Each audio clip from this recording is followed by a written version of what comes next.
Aha, ja. Ui, hast du Zeit? Für mich fängt es an mit der Frage, wer bin ich? Aber wirklich zu merken, ich bin nicht meine Gedanken, ich bin nicht meine Gefühle, ich bin nicht mein Ego und das schafft sehr viel Bewusstheit. Also man nennt das oft auch so der Moment des Erwachens, wo man merkt, hey stopp, das bin nicht ich.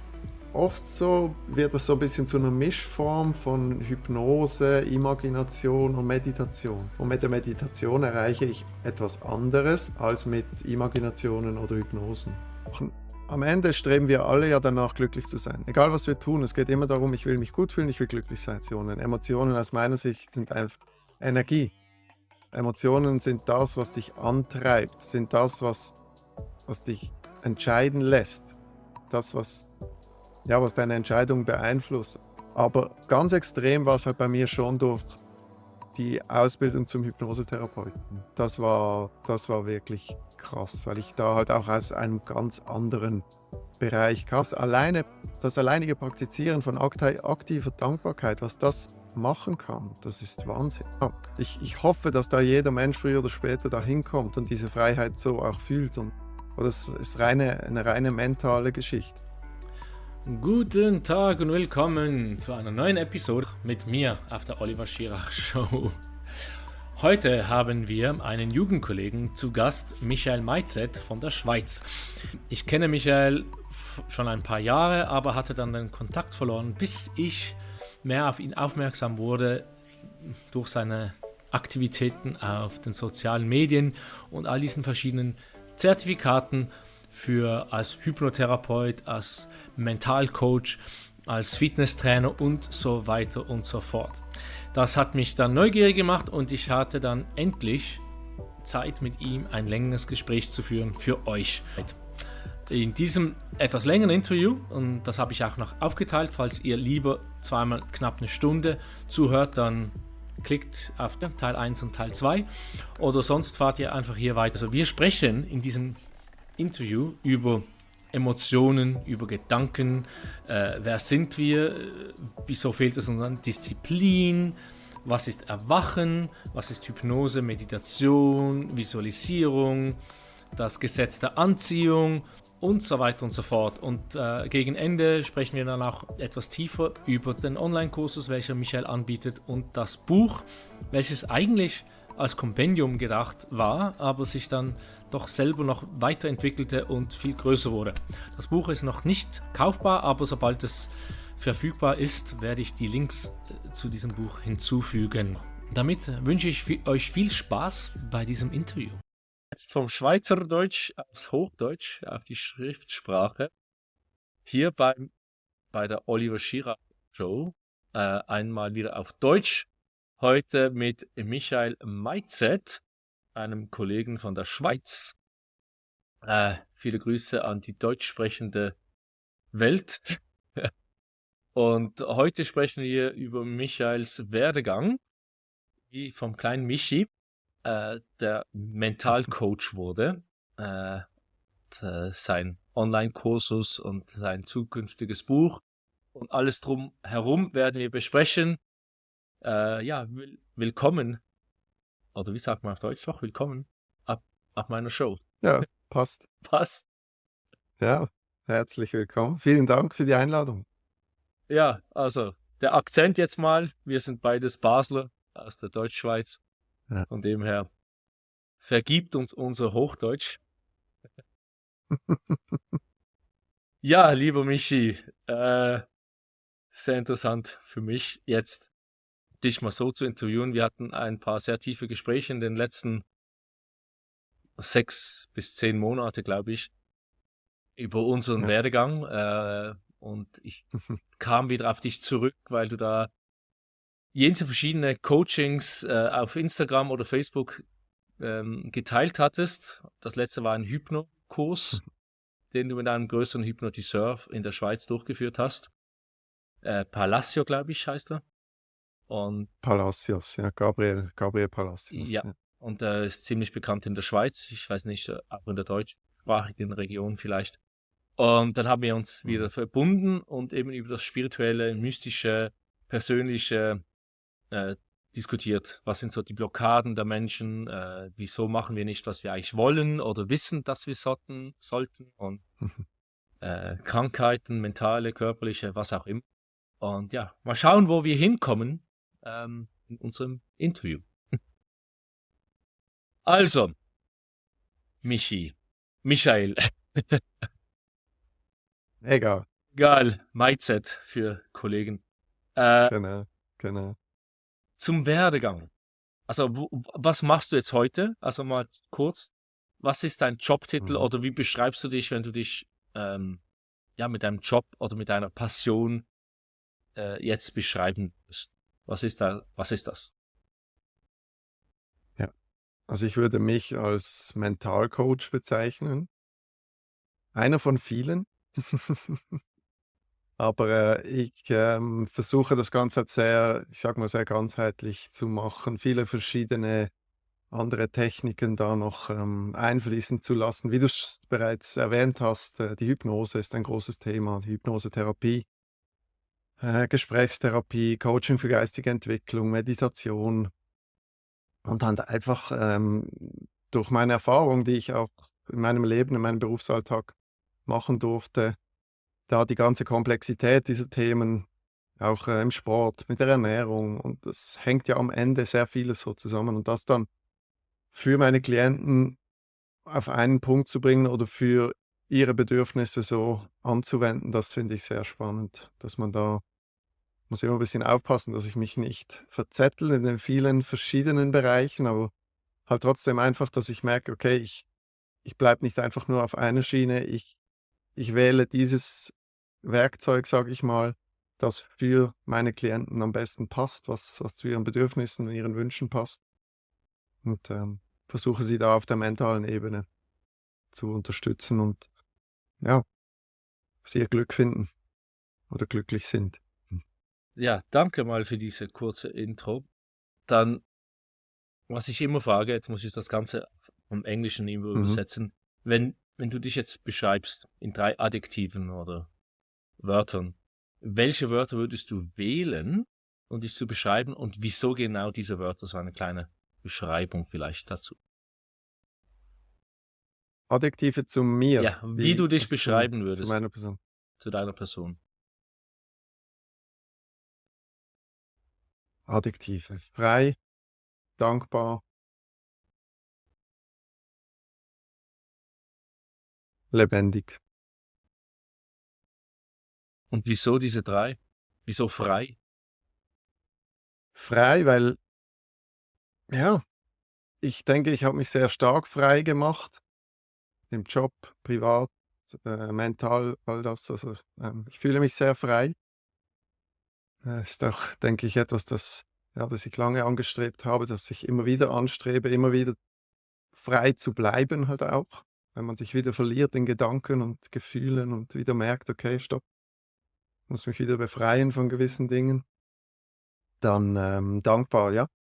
Meine so ein bisschen Lebenseinstellung. Dankbar sein, positiv denken, das Positive sehen in allem, was passiert, egal was passiert. So eine Grundlebenseinstellung von mir. Und lebendig, ja, das Leben genießen, egal was ich mache. Es muss was gehen, es soll, aufregend sein, es soll lebendig sein.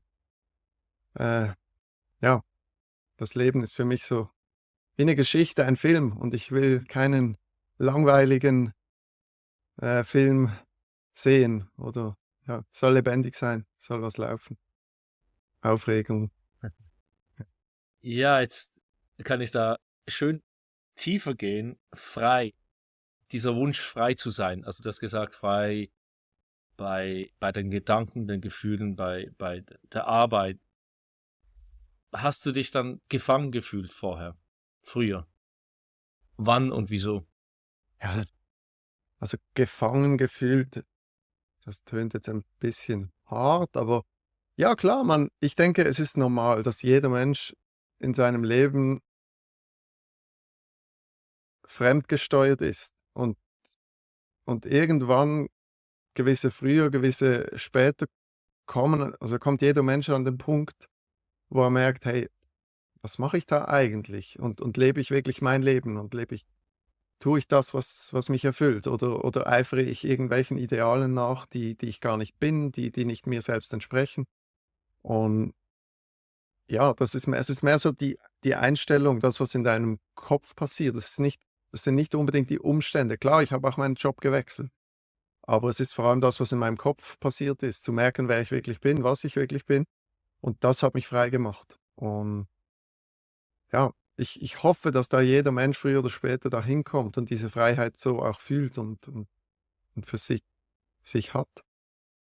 Aber das ist eine reine mentale Geschichte. Also, ich meine das nicht mit den Umständen, dass ich jetzt da meinen Job gehasst hätte oder irgend so was, dass ich da aus gewissen Strukturen ausbrechen musste, um mich frei zu fühlen. Es ist alles nur eigentlich in mir. Und das zu fühlen, das zu merken, das war die wirkliche Freiheit. Ja, Das Viktor Franklin, also der Jude in KZ dazumal, der ja, frei, also ich habe das Buch nie gelesen, aber viele reden davon, dass er eigentlich, genau. oder auch, nicht Dalai Lama, ähm, der Inder, ah, wie kommt er? Gandhi. Gandhi, ja, genau. Die wollten ja Gandhi auch in das Gefängnis tun und er hat gesagt, okay, ihr könnt meinen Körper ins Gefängnis tun, aber meinen Ja, Geist, mich selber könnt ihr nie fangen. Ich bin immer frei. ja, genau. Das geht. Und das zu erkennen, ist schon Freiheit pur. Und ja, wie Ja. macht man das? Hm. Man darf sich selbst kennenlernen, man darf Erfahrungen machen, man darf Erfahrungen nicht scheuen, einfach offen sein, wirklich das Leben zu leben und halt, ähm, achtsam sein. Darum gibt es ja auch diese vielen verschiedenen Techniken in der Persönlichkeitsentwicklung, damit du das überhaupt mal, bewusst wahrnehmen kannst. Gewisse Dinge im Leben, gewisse Dinge, die du denkst. Warum denke ich wie? Wie denke ich? Woher kommen meine Gefühle? Woher kommen meine Gedanken? Und das braucht halt einfach Erfahrungen. Es braucht eben, ich sage ungern schlechte und gute Erfahrungen, es sind einfach Erfahrungen. Und für mich ist jede Erfahrung eigentlich gut, weil ich eben mit der entsprechenden Einstellung das, immer auch was daraus lernen kann. Und ja, leben. Viele haben Angst, Erfahrungen zu machen oder eben schlechte Erfahrungen zu machen und leben darum oft nicht. Und dann wird es auch schwierig, dich selbst kennenzulernen, wenn du keine Erfahrungen machst. Wenn du merkst, was funktioniert, wie funktioniere ich, das ist für mich das größte Geschenk, wirklich das Leben leben zu dürfen und Erfahrungen zu machen. Und mit der Erfahrung und dem nötigen Wissen dazu, viele konzentrieren sich nur auf das Wissen, lesen Bücher, wissen alles über Glück und Erfolg, aber sie erleben es nicht. Sie machen die Erfahrungen dazu nicht, und dann wird es auch schwierig, dieses Wissen einzuordnen, dieses Wissen wirklich auch anzuwenden. Und da empfehle ich jedem Menschen, macht Erfahrungen, lebt euer Leben. Und dann werdet ihr auch merken, was für euch stimmt und was nicht. Ja, genau, die Erfahrungen machen, das Leben, Ja, leben. ja, Und da, ja, genau. ich mache immer ein paar Notizen hier und als du angefangen hast, war das Gefühle, also Emotionen. Was sind Mhm. Gefühle und Emotionen? Gibt es gute und schlechte Gefühle, Emotionen oder wie siehst du das? Auch da unterscheide ich grundsätzlich nicht zwischen guten und schlechten Emotionen. Emotionen aus meiner Sicht sind einfach Energie. Emotionen sind das, was dich antreibt, sind das, was dich entscheiden lässt, das, was deine Entscheidung beeinflusst. Also, Emotionen sind eigentlich nichts anderes als die Möglichkeit von deinem Geist, Dinge zu bewerten. Dass du aufgrund von eben guten oder schlechten Emotionen, wenn man das so sagen darf, Dinge als gut oder schlecht bewertest. Wenn etwas eine gute Emotion in mir auslöst, dann versuche ich davon mehr zu bekommen, mehr zu haben. Wenn etwas schlechte Emotionen in mir auslöst, versuche ich es zu meiden. Und ja, ich denke, davon hängt ja auch unser Überleben ab. Also keiner von uns möchte sich irgendwo verletzen. Das sprich, viele Dinge, die wir tun, wo wir uns verletzen könnten, lösen negative Emotionen in uns aus. Und darum gehen wir diesen Situationen primär aus dem Weg. Und ich denke, ist eigentlich das, was uns steuert, das, unser Wertesystem, unsere Steuerung unseres Verhaltens. So kann es dann auch sein, dass unsere Emotionen falsch falsche Steuerung geben. Das heißt, weil wir konditioniert wurden durch die Schule, durch die Kultur, Fernsehen, Bücher, keine Ahnung, Kollegen, dass wir eigentlich in die richtige Richtung für unser Leben, für unsere Erfahrung gehen, um unsere Geschichte voll auszukosten, aber wir bekommen schlechte Emotionen. Und dann gehen wir diesen Weg nicht. Kann das auch sein? Sehr gute Frage, ja. Ja, absolut. Weil ich spreche immer von Programmierung und eben bis zu einem gewissen Punkt in unserem Leben also wir werden immer programmiert, aber bis zu einem gewissen Punkt werden wir halt wirklich einfach nur programmiert und wir sind uns dieser Programmierung nicht bewusst. Und je nachdem, wie wir programmiert sind, was wir gelernt haben, wie wir erzogen worden sind, ähm, beeinflusst das unser Wertesystem, respektive gewisse Dinge lösen positive und negative Emotionen in uns aus. Und dann kann es, genauso wie du auch sagst, dazu führen, dass Dinge, die wir eigentlich tun sollten, die gut für uns wären, negative Emotionen in uns auslösen. Wir haben Angst davor, zu starke Angst, dass wir es dann eben nicht tun. Und das, ja, absolut ist darauf zuführen, mehrheitlich aufgrund unseren Prägungen, aufgrund unserer Erziehung, Schule, Eltern. Ganz klar, ganz klar. Ja. Ich denke auch, in den letzten paar Wochen, wir haben nicht darüber gesprochen, habe ich Mhm. vermehrt, hauptsächlich auf englischen Podcasts gehört, dass Emotionen sind weder gut noch schlecht. Sie, eben wie du sagst, ist Ja. einfach Energie. Und wenn wir dann, ja, viele reden über das 3D, 4D, 5D, was ist das und so überhaupt und das spirituelle Erwachen, das Erleuchtensein und so weiter. Mhm. Da gibt es so viele Anhaltspunkte oder Wege oder wie man das sieht. Aber ein Punkt ist definitiv, dass wir als Menschen anscheinend auf dieser Erde sehr speziell sind, weil wir eben diese Emotionen haben. Und Mhm. wenn wir das Ganze sehen, dass wir spirituelle Wesen sind, Seelen in einem Körper, dass wir diese Emotionen eigentlich erfahren möchten. Und es gibt dann Leute wie Mhm. Michael Beckwith, Greg Braden und so weiter, die sprechen da auch, das heißt, wenn wir Leute sind, die durch den Krieg gehen, durch die Hungernot, das Gefängnis, durch Armut, was auch immer, dass wir das immer als schlecht bewerten in unserer Kultur. Mhm.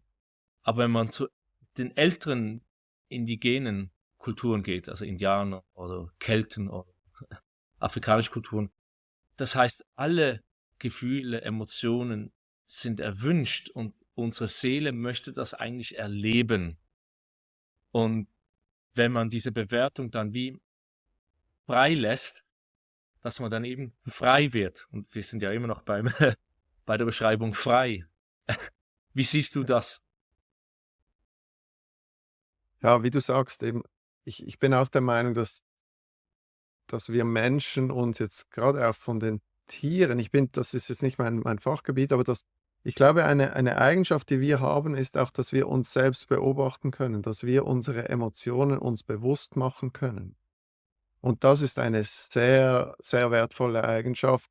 Also kann auch schwierig sein, aber das kann man sehr, sehr stark nützen, um eben diese Freiheit zu erhalten, dass ich meine Emotionen wahrnehmen kann. Ich kann sie beobachten, ich kann mich selbst beobachten, ich kann meine Gedanken beobachten. Und ja, wenn ich muss vielleicht einen kleinen Bogen machen. Am Ende streben wir alle ja danach, glücklich zu sein. Egal, was wir tun, es geht immer darum, ich will mich gut fühlen, ich will glücklich sein. Und wenn ich es natürlich schaffe, auch eben wieder diese negative Emotionen als etwas Gutes anzusehen, als etwas Notwendiges anzusehen, dann nimmt man ihnen automatisch diese negative Kraft, diesen negativen Einfluss, den sie auf uns haben. Und durch das fühlen wir uns auch wieder besser. Also, das ist auch wieder so eine Strategie eigentlich, um besser mit Negativität, mit negativen Emotionen, wenn man das so sagen darf, umgehen zu können und dann halt im Umkehrschluss auch glücklicher zu sein, weil ich das Leben halt akzeptiere, wie es ist und nicht gegen gegen negative Emotionen kämpfe, sondern einfach sage: „Ja, hey, die sind da, sie sind Energie, ich kann die auch nutzen. Die haben ihre Berechtigung.“ Das ist alles eben eigentlich weder gut noch schlecht, es ist einfach, ja, Energie. Hier ist einfach Energie. Energie wird nicht erstellt oder zerstört, sie verändert sich. Glaube ich. Genau. Irgend so Ja. etwas. ähm, Genau. bei der Erklärung jetzt habe ich die Spirale gesehen. Jetzt weiß ich nicht mehr, welcher Mhm. Wissenschaftler diese ähm, emotionelle Spirale kreiert hat oder herausgefunden Mhm. hat, das Level vom Lieben bis zu Buddha, Jesus, Gandhi, diese Energien, diese Schwingungen selber. Ja, Kennst du diese Grafik von Hass und ja, Neid zu ja, Liebe? ja, ja. Ich kenne diese Grafik. Mir fällt jetzt der Name nicht ein. Hatte es kürzlich auch wieder. Ähm, ja, aber ich weiß, was du meinst. Diese Stufen eigentlich bis zur Erleuchtung oder wie man das bezeichnen möchte. Ja. Ja, bis zum Akzeptieren, dass alles, Ich denke, du meinst das. ja, ich glaube, es geht in dieser zum Akzeptieren, wie du sagst, dass alles einfach Energie ist und dann kommt höher, höher. Äh, Genau. Kannst du in deinem Leben sehen, dass du in diesen tieferen Schwingungen gefangen warst, also irgendwie Selbsthass oder Neid oder ja, mir fallen jetzt die deutschen Worte nicht mehr ein von diesen Energien, aber Mhm. diese Ja, ja, negativen und wie das dein Leben absolut. beeinflusst hat. Hast du irgendeine Erinnerung Also, dazu? ja, viele. Man erinnert sich ja oft, also ja, so diese wirklich harten Momente oder schweren Momente im Leben, da erinnert man sich oft noch, fast noch besser als an die schönen Momente. Aber ja, ich kann mich da sehr gut erinnern und ich war da sehr stark gefangen. Ich denke, das gehört ja auch zum Prozess dazu. Ich glaube nicht, dass ein Mensch, doch, wenn wir auf die Welt kommen, dann haben wir das noch nicht, aber alleine das, was wir in den ersten Jahren schon mitbekommen, was da passiert, da gibt es diese Bewusstheit noch nicht. Da sind wir gefangen in diesen Mustern und dann ist das halt auch negativ und das, ja, ist ja auch überlebensnotwendig, denke ich. Aber ja, ich bin da ja, ganz klar, ich habe viele schlimme Erfahrungen machen, also schlimm eben. Heute sage ich: „Hey, ich bin froh, habe ich die Erfahrung gemacht.“ Damals waren es traumatische, schwere Erfahrungen und klar, das macht was mit dir. Das macht dich traurig. Du suchst das Glück im Außen, in anderen Menschen, in materiellen Dingen. Ganz klar, absolut. Also Ja, und eben dann kommt die Freiheit. Das ist das dann zu erkennen: „Hey, stopp, das alleine macht es nicht.“ Aber das waren auch die Erfahrungen, die ich machen musste. ja, also kennst du den Begriff Satori und Kensho vom Ja, Japanischen? Satori-Protokoll zum Beispiel. Okay. Kannst du kurz erklären? Ich verwechsel die beiden immer. Ich weiß, die sind Satori Also, und ich Kensho. kenne nur das Satori-Protokoll, wo es darum geht, innerhalb kürzester Zeit eigentlich durch gewisse Fragetechniken so diesen Erleuchtungsmoment zu erhalten. So von daher kenne ich Satori. Okay. Aber sonst, ich weiß nicht, ob es da sonst noch, aber da geht's schon auch in die Richtung. Ja, das ist, soviel ich mich erinnern mag, das sind ein paar Jahre her, 4, 5 Jahre vielleicht schon. Die Zeit vergeht ja schnell. Ja. Ich glaube, es war auch wieder Michael Beckwith, der darüber geredet hat. Ja. Also ich verbinde es mit ihm, vielleicht habe ich es von jemand anderem gehört. Das Satori Kensho, das eine ist ja, das Erleuchten oder Erfahren oder Erkennen, Beobachten durch Mhm. Weisheit. Also dass man Ja. seine Ansichten ändert durch Weisheit, durch Lernen, vielleicht ein Mentor oder ein Mhm. Buch oder und dann einfach gradually, also also Schritt für Schritt ändert. Und wenn man Ja. zurückschaut, sagt man, oh, Ja. vor einem Jahr habe ich das geändert. Jetzt stehe ich hier. Ich bin glücklicher, ich Mhm. habe vielleicht eine bessere Beziehung, bin besser in der Arbeit oder keine Ahnung, meine Wohnung sieht besser aus. Ich nicht mehr mit Coca-Cola-Flaschen und keine Ahnung, Zigaretten voll überall. Jetzt ist es rein. Wenn man reinkommt, Ja. hat man Luft. Das war so eine Weisheit, also eine neue, ohne Hardcore. Und das andere ist dann durch Trauma. Das heißt, durch den Verlust vielleicht Mhm. von einem super tollen Mhm. Job, wo man gut verdient hat, vom ja, Porsche fahren und Penthouse Mhm. in mehr oder weniger in das Ja. Arbeitslosenquartier oder halt die Mhm. Liebe, Lernen durch Schmerz. ja, durch Schmerz. Das sind diese zwei Wege zu lernen Mhm. und zu wachsen. Äh, Und ich weiß jetzt nicht mehr, was ist. Ob Satori das durch Weisheit ist und Kensho durch den Schmerz oder umgekehrt. Tut mir leid. Muss mich vielleicht wieder mal da. Egal, haben beide recht. Es haben beide nicht, ja. Da geht wieder zum amerikanischen Präsident, war das Henry Ford oder irgend so. Ich kann oder ich kann nicht, du hast recht. Gerne, gerne. Dieser Glaubenssatz. Ja, ja, genau. Ah, Egal, ob du glaubst, du kannst es oder du kannst es nicht, du hast recht. ja, genau. Hast du irgendwelche Erfahrungen oder ein, zwei Beispiele von deinem eigenen Leben, wo du durch Weisheit weitergekommen bist? Schaust, ja, ich Mhm. war weise und bin ein paar Schritte vorwärts gekommen, oder eben durch diese Ja, dramatischen Erfahrungen, ja, Jobverlust oder Unfall oder Verlust von einer geliebten Person, ja. die du teilen kannst oder möchtest. Ja, ja, klar. Also Weisheit bedeutet für mich, das ist ja auch so, wer war das?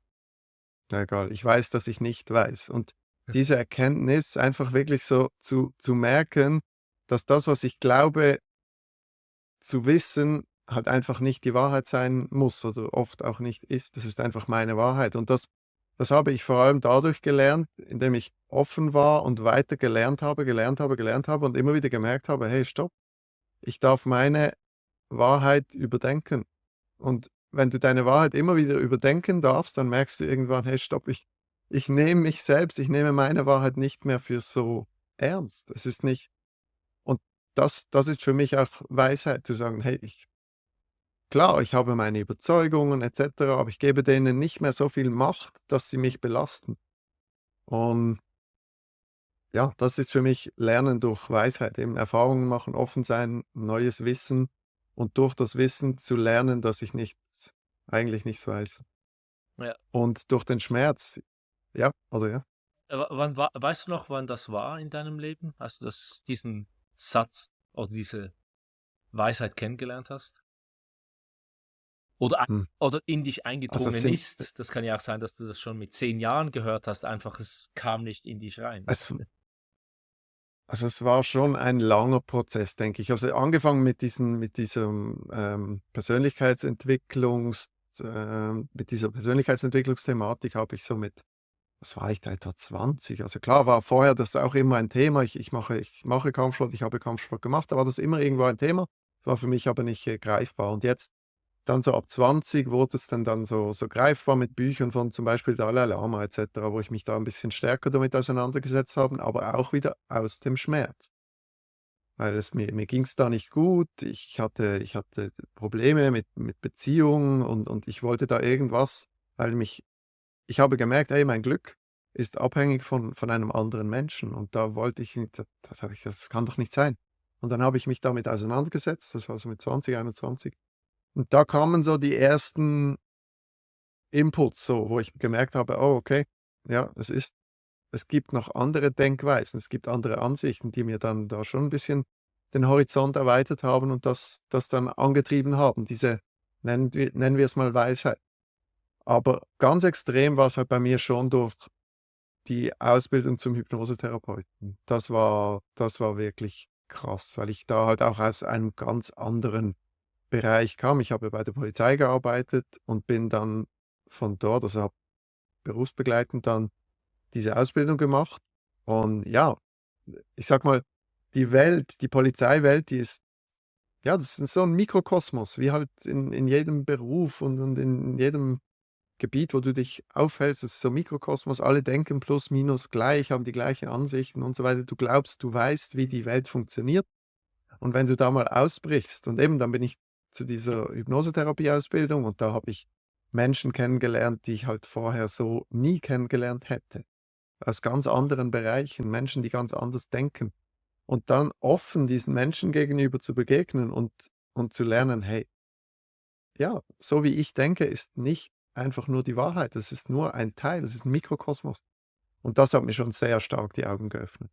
Und auch das, was wir da bei dieser Ausbildung gelernt haben, dass ich da lerne, wie mein Unterbewusstsein funktioniert, wie mein Denken funktioniert und so, das war schon sehr, sehr bereichernd, so weisheitstechnisch, so das einfach zu merken: „Hey, meine Wahrheit ist nicht die Wahrheit.“ Okay, das heißt, mehr oder weniger stetig Tropfen hüllt den Stein, artig. Also Ja, das heißt, wir sind beide in den Ja. 40ern jetzt, das heißt, es ging Genau.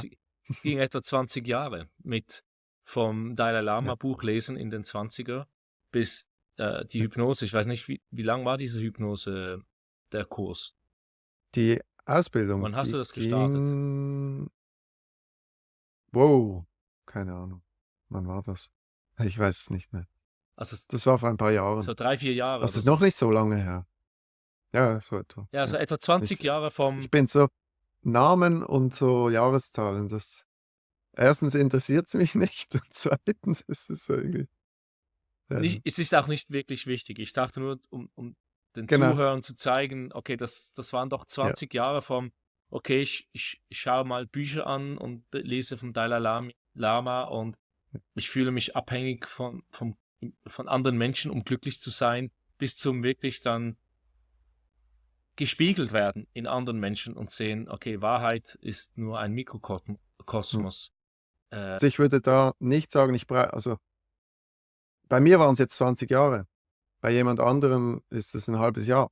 Genau. Kann sein. Ist es eine Woche? Also es kommt immer darauf an, was erlebe ich in dieser Zeit, was mache ich in dieser Zeit, was passiert in dieser Zeit. Das ist so, ja, einfach nicht, dass man jetzt denkt, boah, der hat 20 Jahre gebraucht, dann lasse ich es sein. Nee. Also Ja, ich nein. war nicht sehr effizient, würde ich mal sagen. Wenn ich schaue, wie schnell ich jetzt in den letzten Monaten, Jahren mich entwickeln durfte, weil ich mich halt ganz anders mit dieser Materie befasse, dann ist das sehr viel möglich in kurzer Zeit. Aber das braucht auch den nötigen Willen, du darfst dich mit der Materie auseinandersetzen. Ja, also jetzt, eben mein Weg ist auch 30 Jahre oder so. Keine Ahnung, was ich meine. Ja, klar. Als Teenager war ich fasziniert über ein Buch über den Mond, wie der Mond auf den Mensch einwirkt, aber ich hatte niemand wirklich, mit dem ich darüber kommunizieren konnte. Oder sie Mhm. schämten sich. Und dann war ich alleine und dann habe ich es Mhm. sein gelassen. Astrologie habe ich auch Mhm. angeschaut und geschaut, okay, welche Kollegen passen zu mir. Habe so klein gefragt, wann bist du geboren? Weißt du noch, welche Uhrzeit? Und habe ich so heimlich zusammengerechnet und geschaut, Ja. oh ja, das stimmt genau. Also mit diesen Kollegen bin ich doch enger und mit diesen, das sind so ab und zu und halt auch mit Frauen, wenn man Teenager ist, so, welche Frau passt zu mir? Mhm. Aber das habe ich dann auch Ja, wieder auf die genau. Seite gelegt, weil ja, niemand hat darüber mit mir gesprochen. Ich hatte 1, 2 Kollegen, die haben Mhm. gesagt, macht weiter, die fanden es toll, aber Ja. sie selber wollten sich da nicht wirklich damit befassen. Mhm. Und da habe ich das Ganze als Ingenieur, der Ingenieurschule, Gymnasium, Mhm. Mathematik, Physik, das Technische, Ja. alles so in die Religion, Wissenschaft, wie man heute so sagt, von der kirchlichen Genau. Religion in die wissenschaftliche Religion, also auf die Seite geschoben. Und jetzt bin ich 46 und ich glaube, das Ganze mit 40, 38 ging es dann langsam immer tiefer. Bei mir mit Mhm. Gaia und Mind Valley und eben halt auch Mhm. Depression, also manische Depression. Habe ich keine Liebe für meine Kinder? Wieso kann ich keine Liebe für meine jetzt Mhm. Ex-Frau empfinden? Das kann nicht sein. Und da habe ich gemerkt, ich habe gar keine Liebe für mich selbst. Also kann ich Ja. ja nicht andere Menschen lieben, weil ich ja selbst Ja. leer bin. Also das Glas war leer, weil ich immer nach außen gegeben habe. Du hast auch gesprochen von dem Materiellen. Hast du ein paar Beispiele, wie jetzt in deinem Leben die Suche nach der externen Liebe oder Freude ausgesehen hat? Warst du dann Mhm. drogenabhängig oder Alkohol oder gingst du dann teure Fahrzeuge kaufen und warst als Mitarbeiter schnell am Judato herumfahren? Oder wie hat das bei dir ausgesehen? Kuchen essen oder so, keine Ahnung. Nee. Von allem etwas. Von allem etwas. Nein, klar, also es sind so ich sag mal, eben Beziehungen. Das ist so was, wo ich sehr stark mein Glück drin gesucht habe, ja, die perfekte Frau zu finden und dann halt, ja, diese Liebe so zu finden. Und klar, auch in materiellen Dingen. Ja, ich habe auch nach wie vor, ich habe nichts dagegen, wenn man Spaß hat an Materiellem, wenn man Spaß hat an seiner Beziehung, natürlich, nur ist das in meinen Augen nicht es ist nicht Glück, es ist Vergnügen. Und das ist nicht das, was ich brauche, um wirkliches Glück oder mich glücklich zu fühlen. Ich will mein Leben genießen und das heißt auch, dass ich Dinge im Außen genieße, dass ich materielle Dinge kaufe, vielleicht ein bisschen weniger als vor noch ein paar Jahren. Ähm, ja, kann auch sein, dass ich mal, ja, Alkohol trinke und dann umso lustiger bin und weiß ich nicht was. Ja, ich lebe einfach. Nur bin ich nicht davon abhängig. Das ist so das, oder? Und auch in 'ner Beziehung. Klar, Beziehungen sind was Wunderschönes und oder wie du auch gesagt hast, mit den Kindern und alles, das bereichert das Leben ungemein. Nur ist es dann schön auch zu merken, dass das nicht das ist, was wirkliches Glück in mir jetzt, für mich bedeutet. Und hey, aber ja, es war wirklich eine Mischform. Es ist so ein bisschen von allem. Man sucht überall. Ja, ja. Auto, Drogen war ich jetzt nicht so schlimm. Kickboxen warst du extrem. Kickboxen noch, ja, viele es waren schon viele extreme Dinge. Also, meine Eltern haben da schon durften sich da schon ein paar Sorgen machen. Ich war immer so ein bisschen der die Extreme suchte, eben Kampfsport, Extremsport, alles möglichst, Um zu spüren weit halt. und hoch und viel. Ja, ja, genau, genau, genau.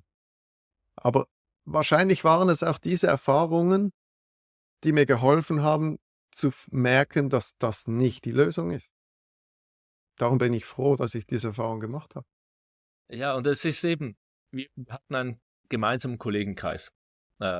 Ich weiß nicht mehr, von Mhm. 16 Jahren bis ich Ja, ging nach genau. Dänemark, als ich 28 war. Also irgendwie, wir haben uns gesehen, wir waren zusammen in Kickboxen. Ich weiß noch, du hast mich ziemlich angetrieben dazu mal. Und ich habe gesagt, hey, halt, stopp. Ähm, Training ist schön und geil. Mir gefällt die Fitness. Wir waren im Training zusammen, jetzt an Ostern, das war vor 2,5 Monaten.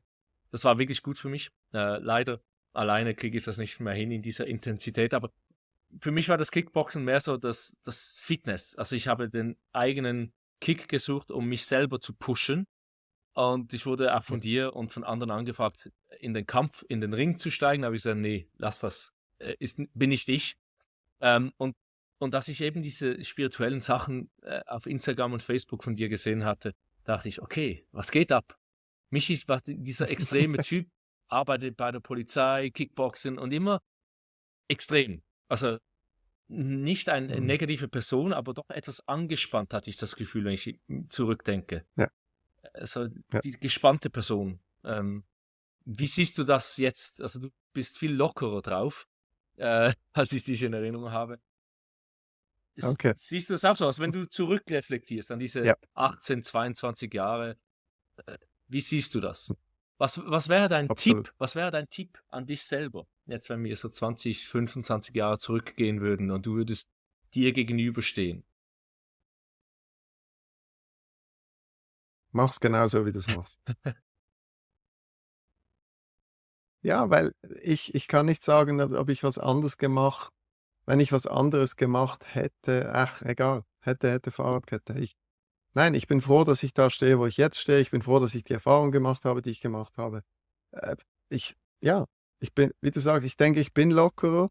Es kann auch sein, dass ich jetzt halt einfach im mentalen Bereich so extrem bin, wie ich früher beim Sport war. Das kann sein, dass ich da halt jetzt einfach mich reinbeiße aber je mehr du dich da reinbeißt, umso mehr merkst du: „Stopp, das funktioniert nicht.“ Du darfst loslassen und dann kommt das. Auch wenn ich jetzt, aktuell eben ein Buch schreibe, dann da kann ich mich nicht zwingen, das zu schreiben. Wenn ich dann aber zum Beispiel mit dem Hund rausgehe in den Wald spazieren, dann ich behaupte, 80 von dem Buch habe ich im Wald geschrieben beim Spazieren. Dann wenn man loslässt und da halt einfach das so fließen lässt, dann eben sich entspannt lockerer wird, dann funktioniert das beim Mentalen eher. Und das war für mich ein, ja, sehr schönes Learning, so das so entspannter zu werden. Ja, Ich bin nicht überall entspannt, das schon nicht. ja, aber Aber ich denke, ich bin entspannter. wenn du jetzt überall entspannt wärst, dann würde ich, glaube das Mhm. Licht um dich herum leuchten und die Leute würden dich aufsuchen wie Jesus und Buddha und so weiter. Äh, und das ist ja auch, wie du sagst, das Leben ist eine Geschichte, das Leben ist ein Film. Also das habe ich schon ein paar Mal gehört von Leuten. Und auch die Antwort, was wäre der Advice? Also der Tipp, die Hilfe für mein jüngeres Ich, mach weiter so. Oder viele sagen einfach, glaube an dich, es kommt gut. Oder Mhm. du bist gut, wie du bist. Sonst keine. Und das zeigt dann auch, dass man eigentlich emotionell oder spirituell auf einem guten Weg ist und erkennt, man bewertet nicht mehr. Mhm. Es ist, wie Genau. es ist, und es gehört zur Erfahrung.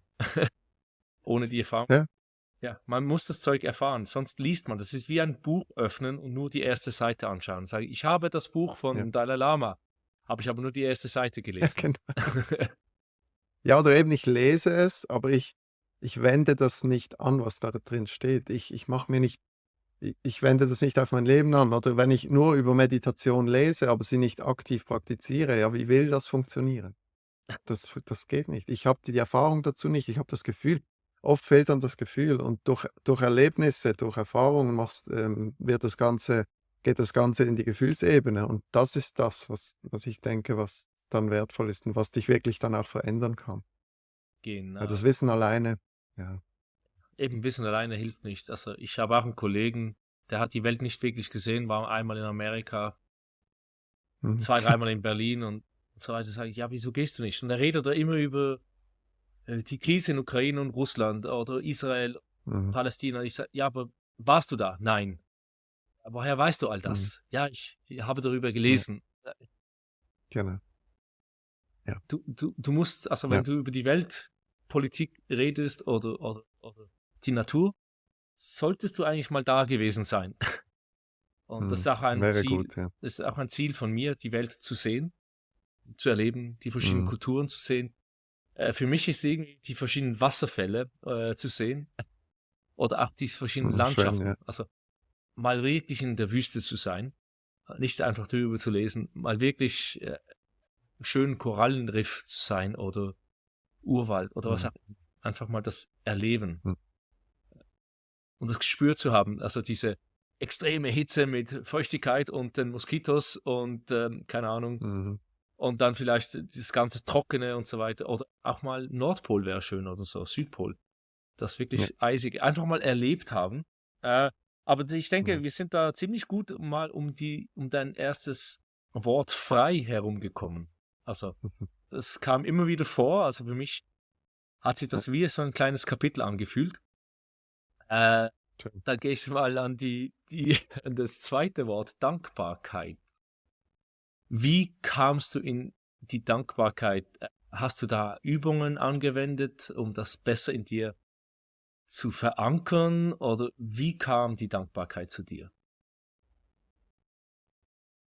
Auch da wieder Erfahrungen, aber auch Übungen, ganz klar. Also, dass man aktiv Dankbarkeit praktiziert, das ist eine ja, ich denke, das kennt jeder. Jeder, der sich irgendwo mal ein bisschen mit Persönlichkeitsentwicklung auseinandergesetzt hat, hat da bestimmt schon mal gehört: „Ja, du kannst ja ein Dankbarkeitstagebuch führen“, zum Beispiel. Ja, und das wird oft so ein bisschen belächelt, aber auch wenn ich bei meinen Klienten schaue, wie viel das alleine das alleinige Praktizieren von aktiver Dankbarkeit, was das machen kann, das ist Wahnsinn. Weil Dankbarkeit, ja, ich bin dankbar für XY, egal. Aber was das mit dir macht, wenn du das immer wieder aktiv praktizierst, dass du dann deinen Fokus immer mehr aufs Positive lenkst, auch in negativen Dingen plötzlich Positives siehst, das kann massiv dein Leben verändern. Und darum ist es für mich auch so was sehr Wichtiges, weil es einen sehr starken Einfluss auch auf mein Leben hat und hatte. Und ja, eben durch die Ausbildungen, durch Dinge, die ich erlebt habe, wirklich immer wieder dankbar zu sein, und dann wirklich, wie ich schon gesagt habe, mal sich hinzusetzen und jeden Tag 2 3 Dinge sich zu überlegen: „Wofür bin ich dankbar?“ Und das dann auch zu fühlen. Das ist so das. Viele, oder bekomme ich halt auch zum Teil von Klienten so mit, dass sie zwar Dinge aufzählen, für die sie dankbar sind, aber sie fühlen es zu wenig. Und ich sage da auch: „Hey, wenn du zum Beispiel ein Dankbarkeitstagebuch führst und dann dir 10 Dinge aufschreibst, diese aber nicht fühlst, ja, dann schreib lieber nur 2 Dinge auf und fühl sie wirklich. Geh in das Gefühl. Bring quasi Eigentlich ist es nichts anderes, als du lernst deinem Gehirn wieder dankbar zu sein, positiv zu denken, das Positive zu sehen. Also, Und dann gehst du anders durch die Welt. Du siehst plötzlich mehr Positives. Und das macht schon sehr viel. Also das heißt jetzt, du sprichst vom Dankbarkeitsjournal, Buch. Äh, Zum Beispiel, ja. Wie sieht das aus für Menschen? Also was wäre so, ja, ABC, 1, 2, 3 Schritte, um jemand, der Mhm. das noch nicht gemacht hat, weil ich habe auch seit Ja. 2013 halt, wie ich das bei Tim Ferriss gehört, und es ist so Mhm. einfach und logisch, wenn man es mal macht, aber ich brauchte so Genau. lange, bis es wirklich in meinem Kopf drin war. Also wie sieht der Ja. Schritt aus, wenn man das macht? Wann macht man das am besten oder ist es egal und wie sieht das aus? Also ich denke, wichtig ist, dass du es machst. Wann ist egal. Es gibt schon ich denke, es ist schön, wenn du zum Beispiel man kann auch sagen: „Hey, es ist schön, wenn du es am Morgen machst“, weil dann gehst du schon mit einer dankbaren, mit einer positiven Einstellung in den Tag. Oder am Abend auch, dass du sagst: „Hey, ich rekapituliere den Tag. Ich überlege mir, wofür bin ich dankbar an diesem Tag und nicht: „Ah, was war heute alles schlecht?“, sondern: „Was war gut? Wofür bin ich dankbar?“ Und dann wirklich einfach sich halt kurz hinsetzen. Das muss auch nicht allzu kompliziert sein. Man muss sich da auch nicht extra ein Buch dazu kaufen. Du musst es theoretisch auch nicht aufschreiben. Das Aufschreiben macht das Ganze einfach noch ein bisschen wirkungsvoller, weil du das Ganze halt noch mit einer körperlichen Aktivität verbindest. Du schreibst etwas auf, das geht noch mal 'n bisschen besser in deinen Kopf. Aber auch das, wenn du das nicht machen möchtest, ja, dann überleg dir einfach, wofür du dankbar bist. Und dann schließ kurz die Augen, denk an das, wofür du dankbar bist und versuch diese Dankbarkeit zu fühlen. Das fällt vielen am Anfang ein bisschen schwer. Also, es ist so, ja, ich bin schon dankbar, aber ich fühle das nicht richtig. Ja, okay, trainier weiter, mach's einfach weiter. Einfach es ist reines Training. Irgendwann kommst du da immer mehr rein und also, ich versuche das dann so lange zu machen oder so stark zu machen, bis mir die Freudentränen runterlaufen und das funktioniert relativ gut. Und das kann auch das kann nur schon sein, wenn ich zum Beispiel am Morgen, vielleicht bin ich alleine zu Hause, es ist ruhig und ich genieße diese Ruhe. Und dann kann es mir alleine diese Ruhe dann kann es sein, dass ich nur schon für diese Ruhe so dankbar bin, dass mir die Freudentränen runterlaufen. Aber das ist reines Training. Einfach das halt immer wieder zu tun. Und das sind wir auch wieder bei Freiheit. Dann das befreit dich ungemein, wenn alleine ein ruhiger Moment dich glücklich macht. Klar, ich will ja dann auch wieder nicht abhängig sein von dieser Ruhe, aber trotzdem, das sind ja nur Gedanken, das sind Dinge, die ich in mir habe, die kann mir niemand nehmen. Und das aber das ist Training. Einfach immer wieder machen, fühlen, fühlen, fühlen. Ja. Ja, eben das Gefühl, zuerst die den Grund für das Dankbarsein finden, was auch immer. Es kann Mhm. sein, ich kann atmen, ich bin noch am Leben, ich habe ein Dach über dem Mhm. Kopf, ich habe was zu essen, dann in das Gefühl reinkommen und dann aufschreiben. Wie du sagst, Ja, also das Schreiben, das verkörperlicht das Ganze. Ähm, genau. Das ist auch beim Jim Quick heißt er, besser zu Mhm. lernen. Der hat auch Hollywood-Stars unterrichtet, die Texte besser zu lernen. Wenn du jetzt einen Namen hörst, den wie auf dein Bein schreiben mit der Hand, also jetzt Mhm. nicht mit einem Stift, sondern einfach die Ja, Aktivität hilft irgendwie, dass du den Namen besser erinnerst an die Person. ja, Und eben auch ja, eben das Gefühl mit der Dankbarkeit. Und viele sagen 3 bis 5 Stück. genau. Ich habe auch schon gehört, schreib Ja, 100 Sachen auf, wo du dankbar bist, aber da geht es mehr um, dass du wirklich suchst, dass wenn du wirklich keine genau. Dankbarkeit fühlst, dass du wirklich anfängst, alles aufzuschreiben, bis du dann Ja. wirklich nicht mit dem Gefühl halt, aber mit den Gedanken mehr in diese Richtung gehst. Wann hast du mit der Dankbarkeit angefangen? Was war der Shift oder der Wechsel, den du dann bemerkt hast? Keine Ahnung, wann ich damit angefangen, weiß ich nicht. Das war vor ein paar Jahren, denke ich. Und vorher halt so ein bisschen unbewusst oder auch halt durch wie gesagt, schon mit 2021 die Bücher von Dalai Lama, das ist ja bei all diesen Büchern, bei diesen, ich nenne es mal weisen Menschen, bei diesen Menschen, an denen man sich orientiert, die da gewisse Weisheiten, in Büchern niederschreiben. Am Ende sprechen die alle dasselbe in 'ner anderen Sprache. Und ja, dann macht man das mal so, man versucht's mal, dann macht man's 'n bisschen aktiver und Das entwickelt sich, aber ich könnte dir nicht mehr sagen, wann das genau war. Was ich noch gut finde, ist gerade, wenn man anfängt damit, oder du hast vorhin ein paar Sachen aufgezählt, so Dinge, die für die wie zum Beispiel, ich habe ein Dach über dem Kopf, ich bin gesund et cetera. Das ist für viele Menschen schwierig, dafür dankbar zu sein, weil das ist so normal. Das bin ich einfach, ja, muss ich dankbar sein. Und dann nimmt man vielleicht am Anfang, um reinzukommen, mal was Großes. Man erinnert sich vielleicht an etwas in seinem Leben, etwas Großes, das man erreicht hat, ein Geschenk, das man erhalten hat, irgendwas, was richtig, richtig stark war, um einfach mal das Gefühl wieder zu fühlen, um sich bewusst zu werden, wie sich das anfühlt. Und dann kann man dann immer mehr so auf so Kleinigkeiten runtergehen. Sei es der Kaffee am Morgen, sei es irgendwas, nur eben, ich bin gesund, ich fühle meinen Körper, was auch immer, ich atme.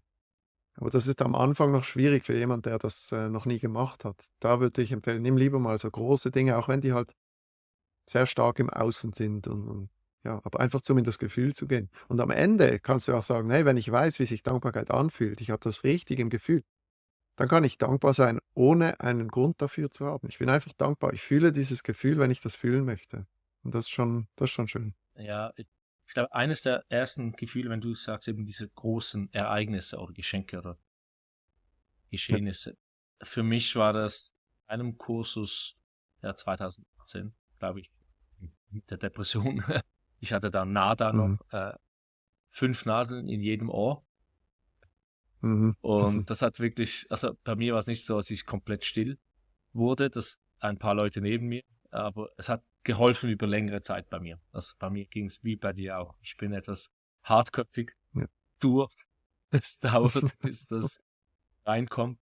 Aber da war das Gefühl von der Geburt meiner Tochter oder meine Tochter das erste Mal Mhm. wirklich zu halten. Und dann Sehr schön.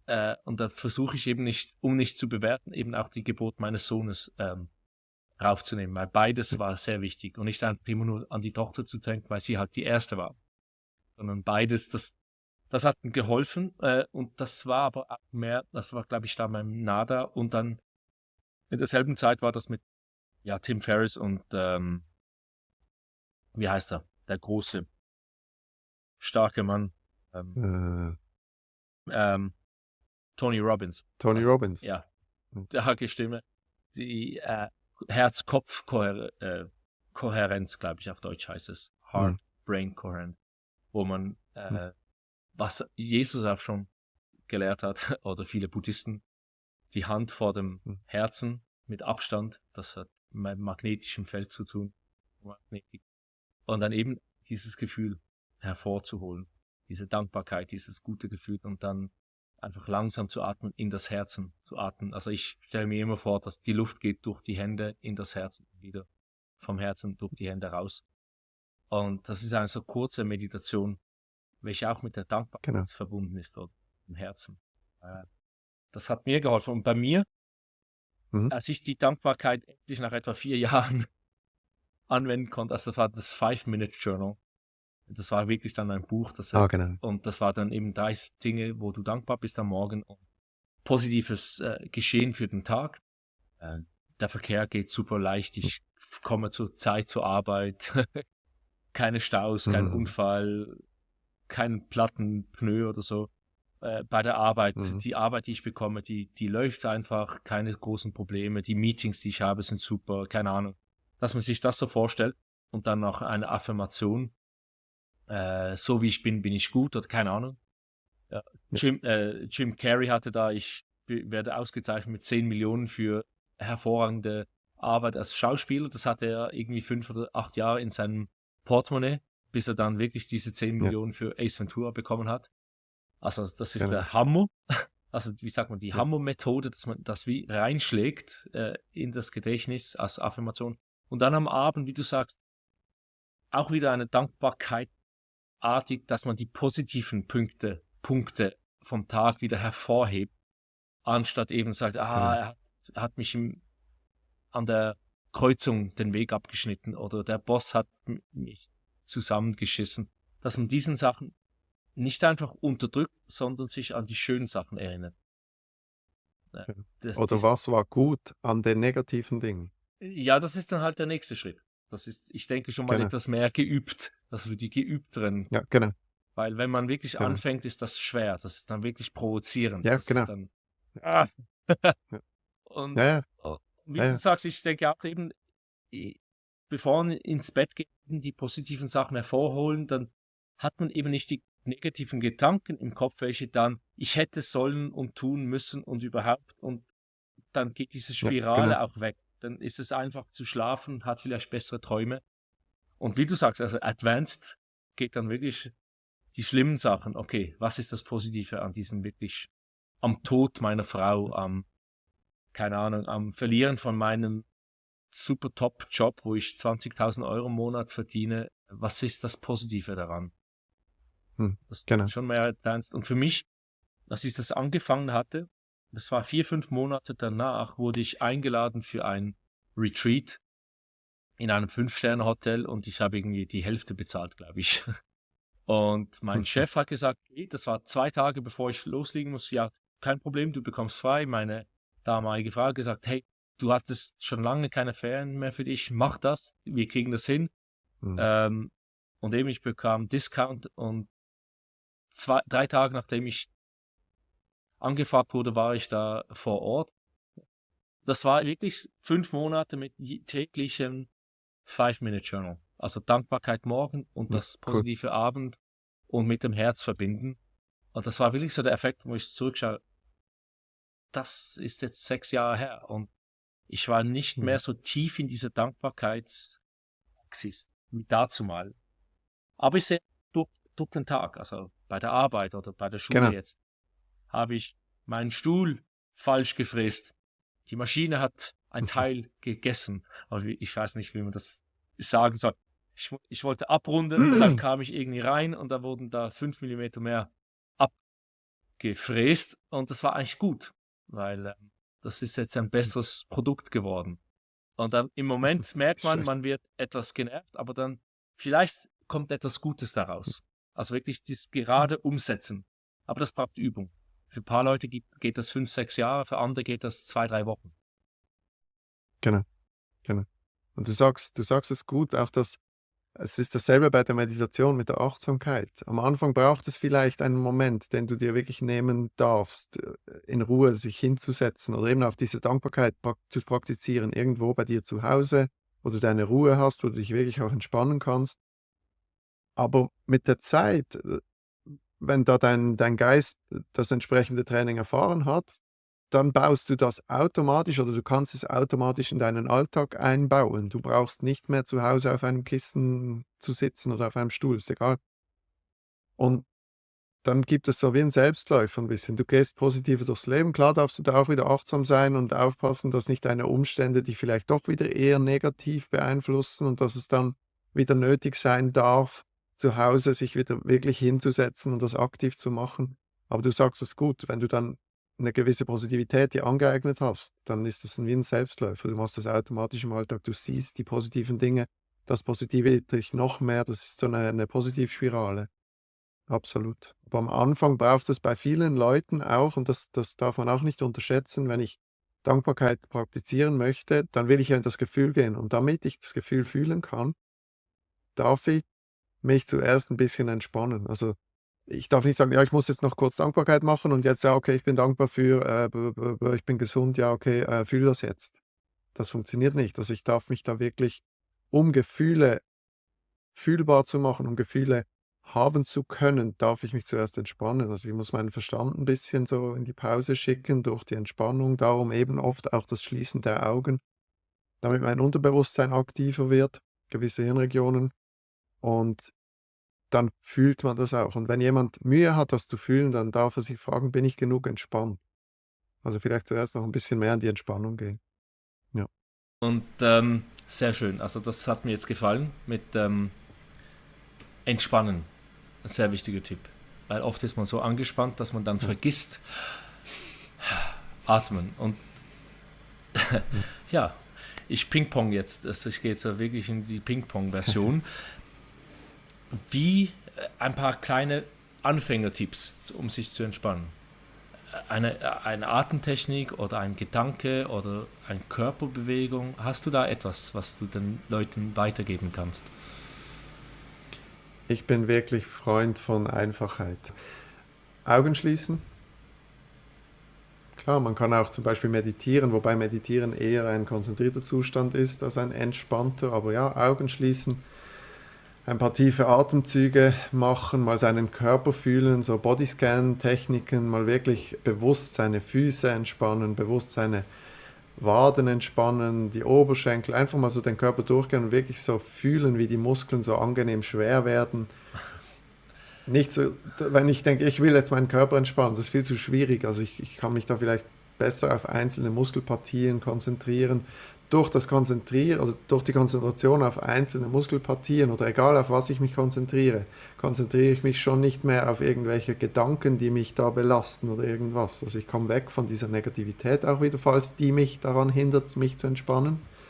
Oder ich achte mich auf meine Atmung, also klassische, ich nenne es jetzt mal nicht Atemmeditation, aber doch, es geht in die Richtung, ich einfach ein paar bewusste Atemzüge nehmen, einatmen, wie fühlt sich das an, wenn ich zum Beispiel durch die Nase einatme, wie strömt die Luft durch meine Nase ein, wieder aus, dass ich so wirklich meinen Kopf, mein Gehirn ein bisschen beruhige.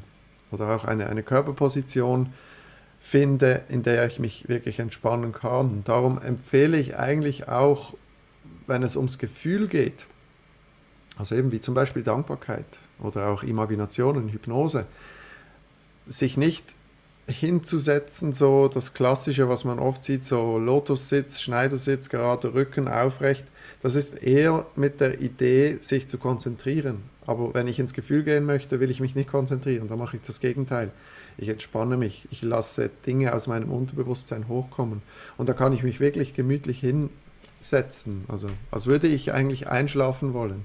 Sich vielleicht nicht hinlegen, weil dann halt die Gefahr groß ist, dass man einschläft. Aber einfach eine bequeme Sitzposition. Eben, wenn du sagst, ich will mich entspannen, was machst du dann? Dann wirst du wahrscheinlich automatisch gewisse Dinge tun. Und dann mit den Gedanken sich sein Gehirn ablenken von den Dingen, die dich von der Entspannung abhalten. Das ist, man kann es jetzt so ein bisschen erklären wie diese Schneekugeln, die man da schütteln kann. Und durch diese Konzentration, oder dein Kopf ist so wie so eine Kugel, die ist total, alles ist durcheinander. Und durch diese Techniken, zum Beispiel Bodyscan oder auch auf die Atmung sich konzentrieren, sich entspannen, da können sich diese Schneeflocken so langsam wieder setzen und dem halt eine gewisse Zeit geben. Je nachdem, wenn du das abends machst, brauchst du es vielleicht ein bisschen länger, weil den ganzen Tag durch diese Schneekugel durchgeschüttelt wurde und dann braucht es ein bisschen länger, bis diese Schneeflocken sich setzen.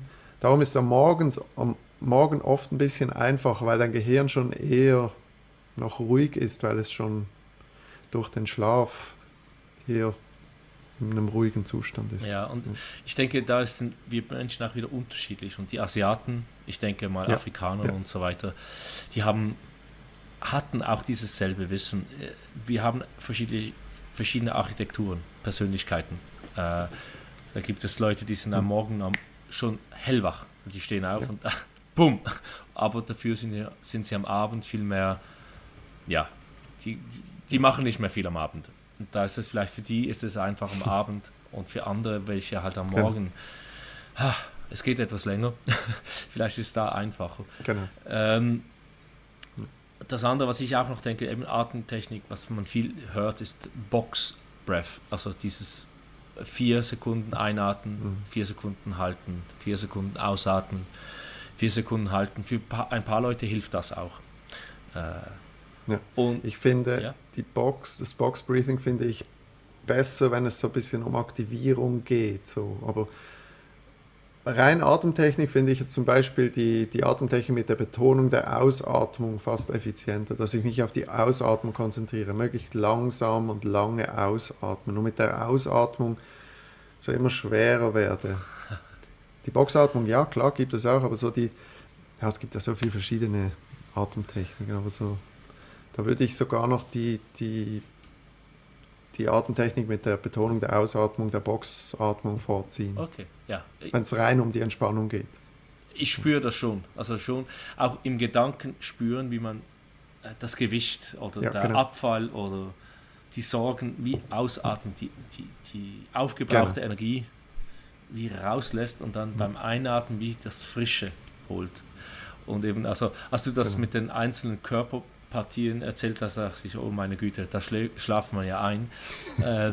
Ich habe das mit den Kindern gebraucht, also wirklich so die Kinder von 10, die Zehen werden schwer, so Spaghetti-artig und die Energie fließt aus dem Körper raus, um ihnen zu helfen, sich zu entspannen. Aber das ist sehr, sehr gut, das gefällt mir.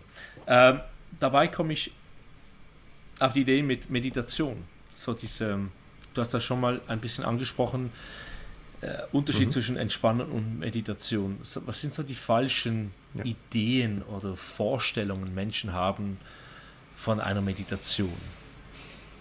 So schwierig, falsch und richtig. Das ist immer so, weil ich will da niemanden angreifen, ich will niemandem sagen, du machst das falsch, aber ich weiß, was du meinst, ja. Okay. Ich bin da auch, ich habe da auch meine Ideen und ich habe das auch so und so gelernt. Wie gesagt, ich weiß, dass ich nichts weiß, aber so wie ich es gelernt habe, so wie es für mich auch Sinn macht, so wie ich das irgendwo logisch erklären kann, ist, dass, auch wenn ich das so beobachte, wenn ich Menschen frage, ja, meditierst du, sagen viele, ja, mache ich. Zum Beispiel mit so Apps wie Headspace oder weiß ich, was da alles gibt, was auch alles gut ist, nur da wird oft so wird das so ein bisschen zu einer Mischform von Hypnose, Imagination und Meditation. Ich persönlich sehe die Meditation als einen sehr konzentrierten Zustand, dass ich eigentlich, also auch rein, das kann man auch mit den Hirnströmen theoretisch messen, dass ich in einer sehr hohen Frequenz schwinge in meinem Gehirn. Also, dass so diese Gammawellen aktiv sind bei der Meditation. Also kann man auch messen, wenn man bei so diesen Mönchen und so hat man das schon angeschaut oder mit diesen EEG-Messungen, dass wenn die meditieren, dass sie sehr hoch schwingen und die sind eben sehr konzentriert. Also eben zum Beispiel die klassische Atemmeditation. Ich konzentriere mich, das sagt es schon, ich konzentriere mich auf die Atmung, ich fokussiere mich. Und wenn man aber was viele machen, ist so, ich gehe in diese Traumreise, ich entspanne mich, sitze zwar da, als würde ich meditieren, ich bin sehr aufrecht, zum Beispiel Schneidersitz, was auch immer, Lotussitz, aufrecht, konzentrierter Sitz, aber innerlich bin ich sehr entspannt und ich lasse mich da treiben und dann kommen Gedanken und Gefühle und so. Das ist aber eigentlich eher, das sind dann so die Alpha, Theta, Delta-Wellen aktiv. Im Wachzustand ist es eher so Beta-dominant. Und wenn ich mich entspanne, dann gehe ich eher in dieses Unterbewusstsein rein. Ich möchte aber bei der Meditation ins Überbewusstsein. Ich möchte eine beobachtende Perspektive einnehmen, ohne Gefühle, ohne Wertung.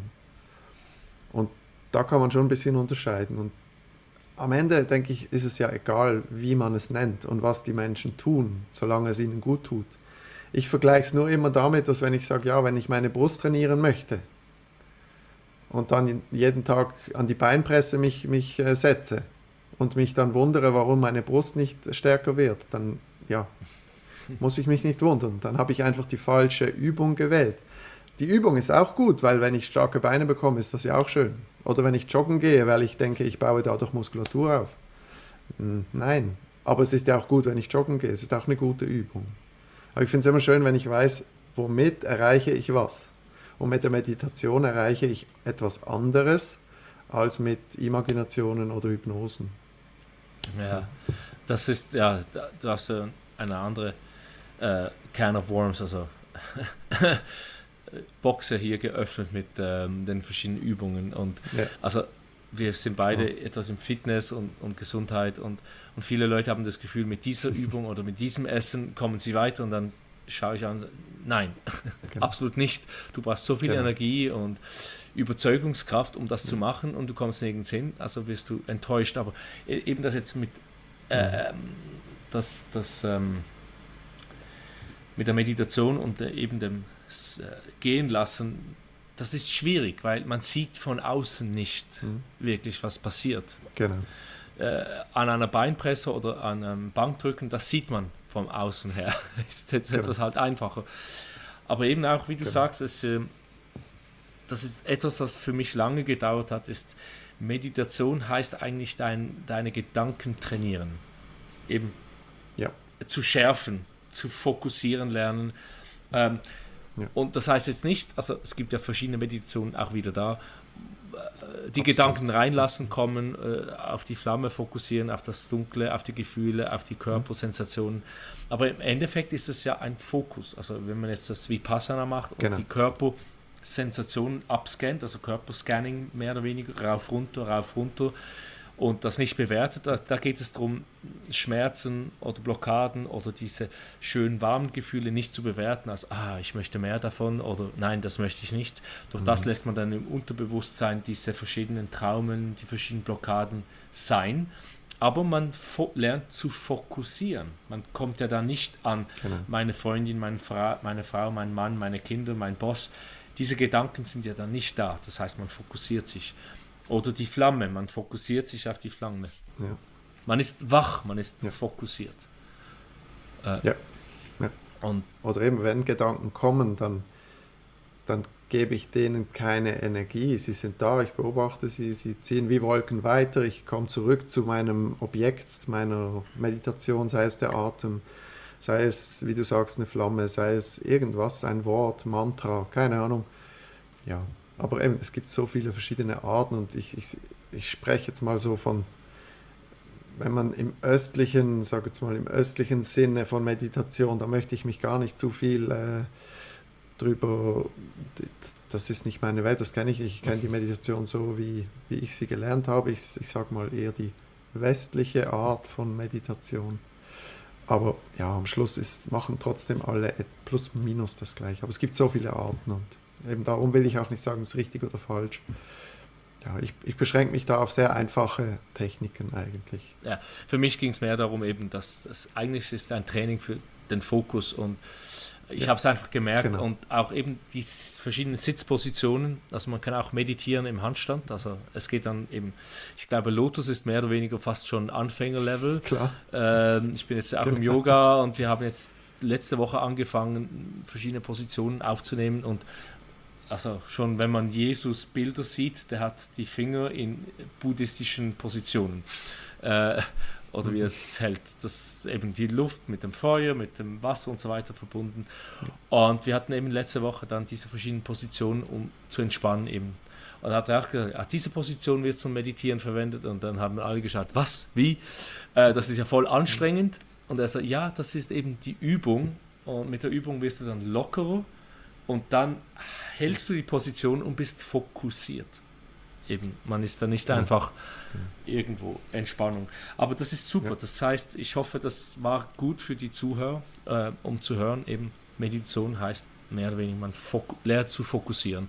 Und eben auch das mit Alpha, Theta, Beta, Gamma, diesen Wellen, ich glaube, es sind wirklich erfahrene Mönche, die sind dann in allen Wellen zur gleichen Zeit. Das hat man, also weiß ich nicht. Ich weiß nur, dass das sehr stark Gamma, beim Meditieren sehr stark Gamma dominant ist. Wirklich in sehr hohen Bereichen, wie es für jemand, der nicht geübt ist, in Meditation fast nicht möglich ist. Aber das weiß ich so nicht mit den verschiedenen. Also das habe ich auch gehört. Also die Wellen gehen höher, als man gedacht hat, dass man überhaupt die Wellen, also Hirnwellen überhaupt so hoch gehen können. Das hat man gesehen, aber ich denke, sehr Geübte, die können mit allem verbunden sein. Das heißt, man ist nicht wie in dieser Hypnose. Das gibt ja auch die Wellenlängen, wo man in der Hypnose ist und im starken Fokus und durch das kann man wie die Realität ändern, wenn wir jetzt in das mystische, spirituelle gehen. Aber eben, das ist auch schon länger her, als ich es gehört habe. Und das geht dann auch in das TM, Transmittal Meditation und so weiter. Aber das ist nicht das Thema dieses Podcasts. Aber ich denke, jetzt sind wir Punkt 2, Dankbarkeit, haben wir jetzt auch ziemlich. Oder fehlt da noch etwas in Dankbarkeit? Für dich hat sich das im Leben was geändert, dass du Dankbarkeit angefangen hast? Warst du einfach glücklicher im Leben oder mehr frei? Oder kamen Sachen zu dir, welche vorher nicht da waren? Wie für mich das Erlebnis mit diesem Retreat im 5-Sterne-Hotel und interessanten Leuten, die immer noch in meinem Leben sind. Das war ziemlich eindeutig für mich. Ich denke, ich versuche für mich halt auch, dass ich will das alles erklären können. Oder wie du es gesagt hast mit Jim Carrey, dass er da diesen Zettel oder diesen Scheck mit sich ein Scheck war es, Ja. den er mit sich rumgetragen hat, bis es dann Wahrheit wurde. Ich versuche mir das zu erklären, wie funktioniert das, weil ich da nicht so an diese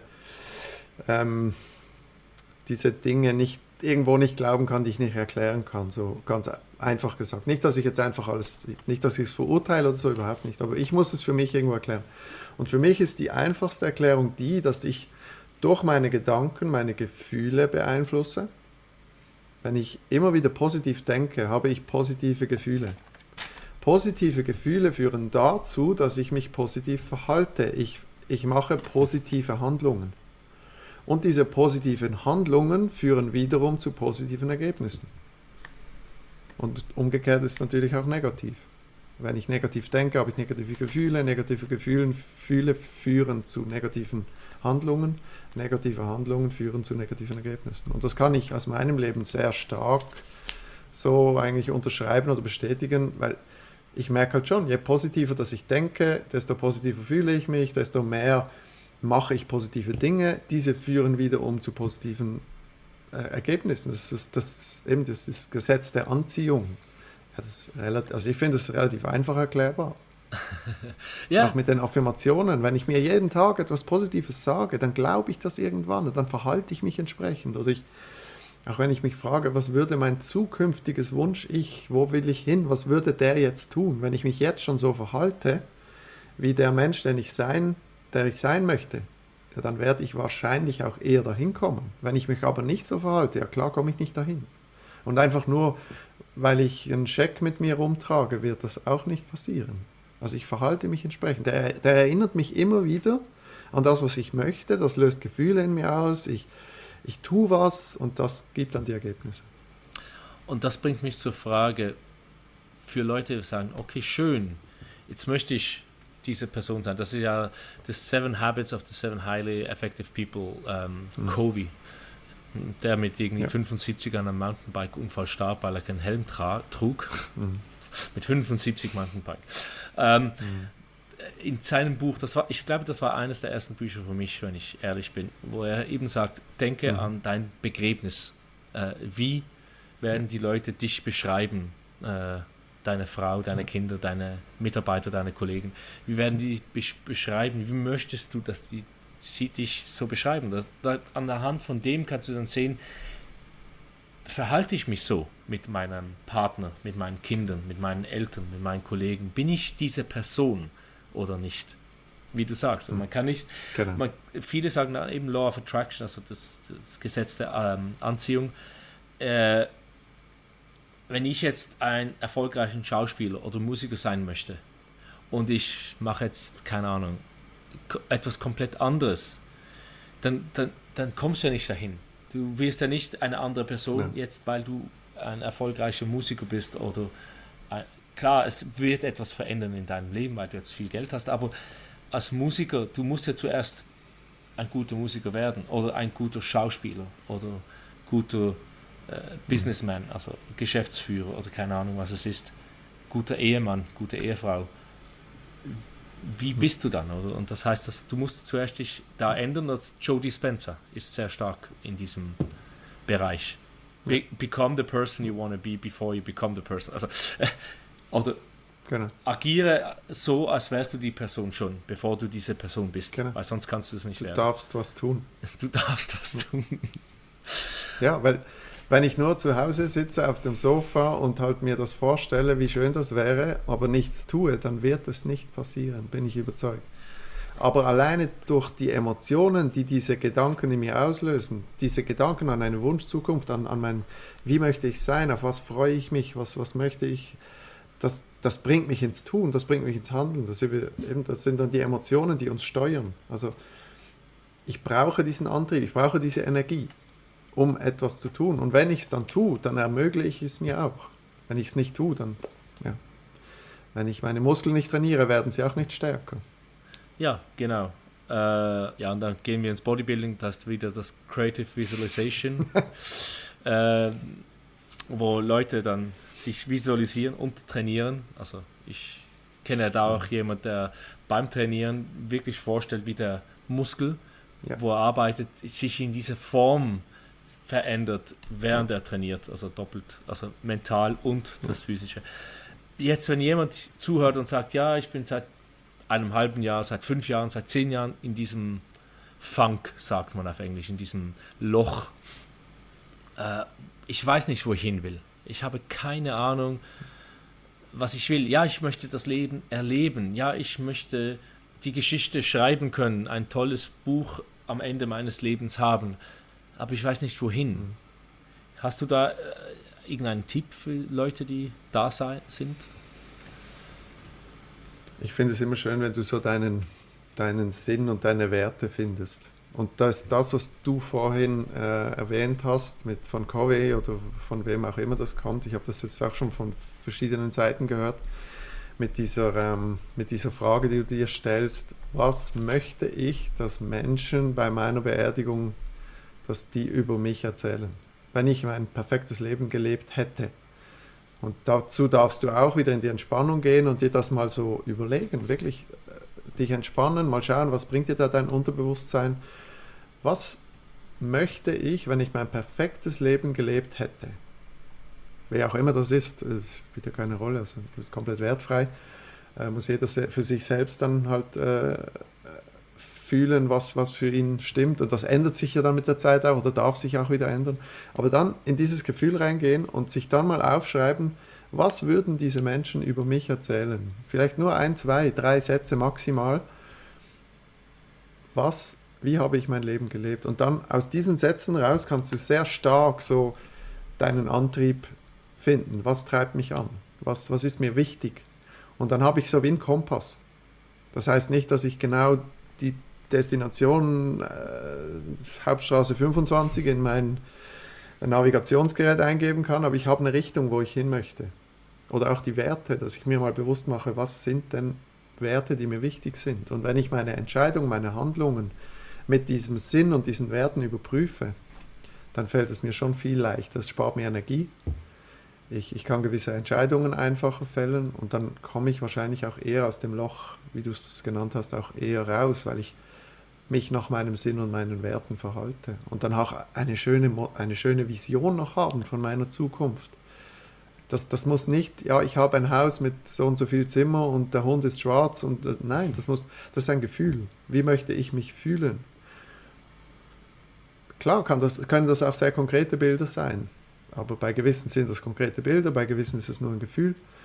Aber einfach mal zu wissen, wo ich hin möchte, das ist sehr, sehr wertvoll, um im Leben halt einfach, ja, voranzukommen, zu leben. Das gefällt mir. Du hast gesagt, für gewisse ist das eben das konkrete Bild.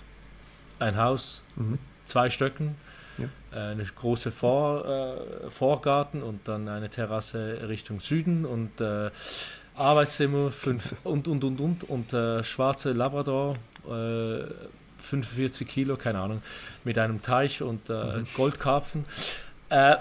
Und bei anderen ist es, ich möchte mich zu Hause fühlen. Und das ist, ja, wenn man da in Human Design geht, dass eben, es gibt Leute, die versuchen dann eben Law of Attraction, dieses, wie heißt das?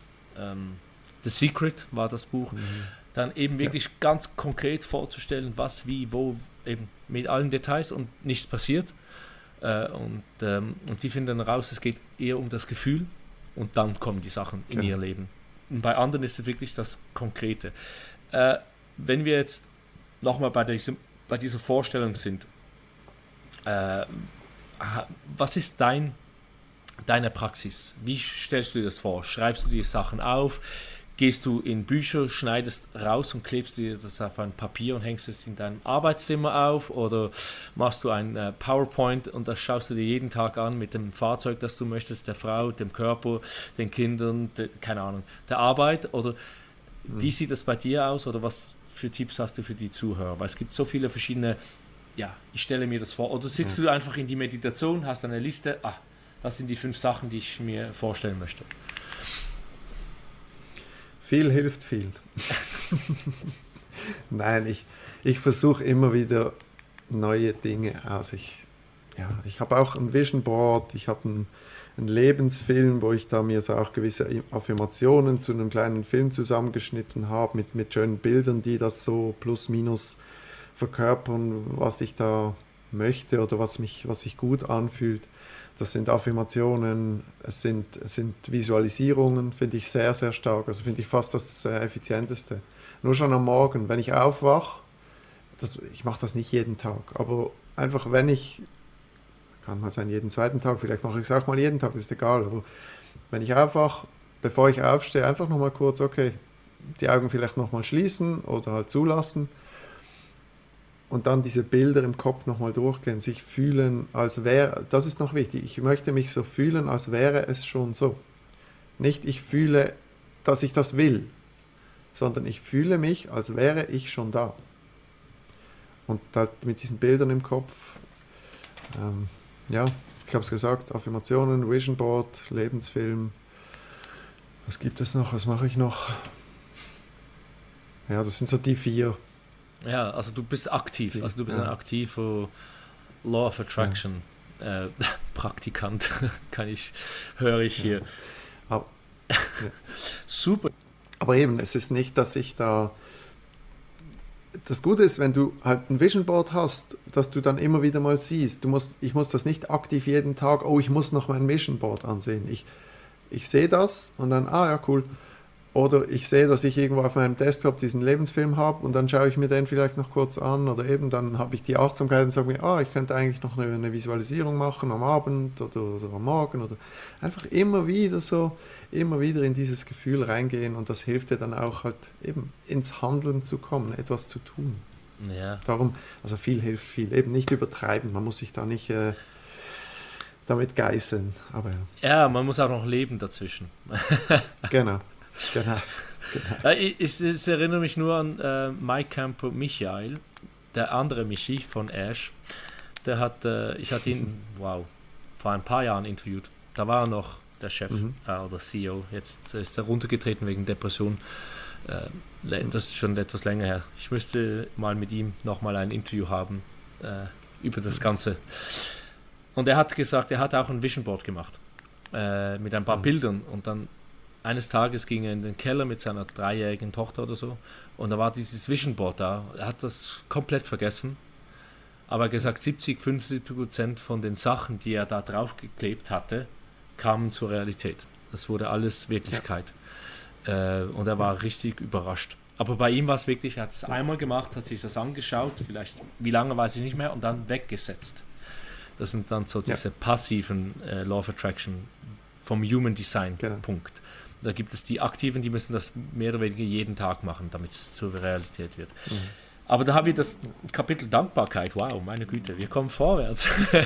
Aber wir gehen wirklich, ich denke, wir sind im Universum Michael Mindset und Mentalcoaching.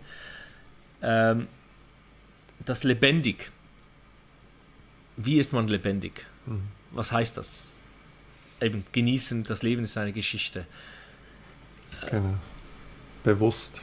Also bewusst das Leben wahrnehmen. Also ich finde, Bewusstheit ist etwas vom Wertvollsten, das ich lernen durfte. Ist etwas vom Wertvollsten, das ich auch wirklich sehr, sehr oft aktiv praktiziere.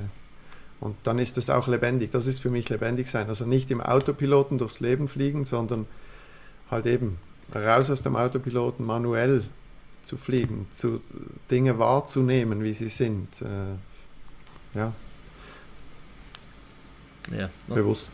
Bewusstheit. Und wie kommt man aus dem Autopilot raus? Oder wie realisiert man ist im Autopilot? Ich denke, wir sind alle im Autopilot. Die Frage ist, wie oft kommst du da wieder raus? Also es ist auch nicht, ich denke, es ist nicht möglich, dass du den ganzen Tag den Autopiloten verlässt. Nur halt immer wieder aussteigen. Also vielleicht kann ja sein, wenn jemand so, sagen wir mal, geistig so entwickelt ist, dass er nicht mehr im Autopiloten ist, kann sein, ich weiß nicht, ob das anstrebenswert ist oder nicht, aber einfach sich den Autopiloten immer wieder bewusst machen und dann halt für einen Moment wieder aussteigen. Weil der Autopilot ist ja auch wichtig, weil ohne Autopilot brauchst du unglaublich viel Energie. Also da kommst du oft auch nicht vom Fleck. Darum sagt man ja oft auch, dass wenn du was tun möchtest, dann schau, dass du dir Gewohnheiten aneignest. Und Gewohnheiten sind ja auch so eigentlich Autopiloten.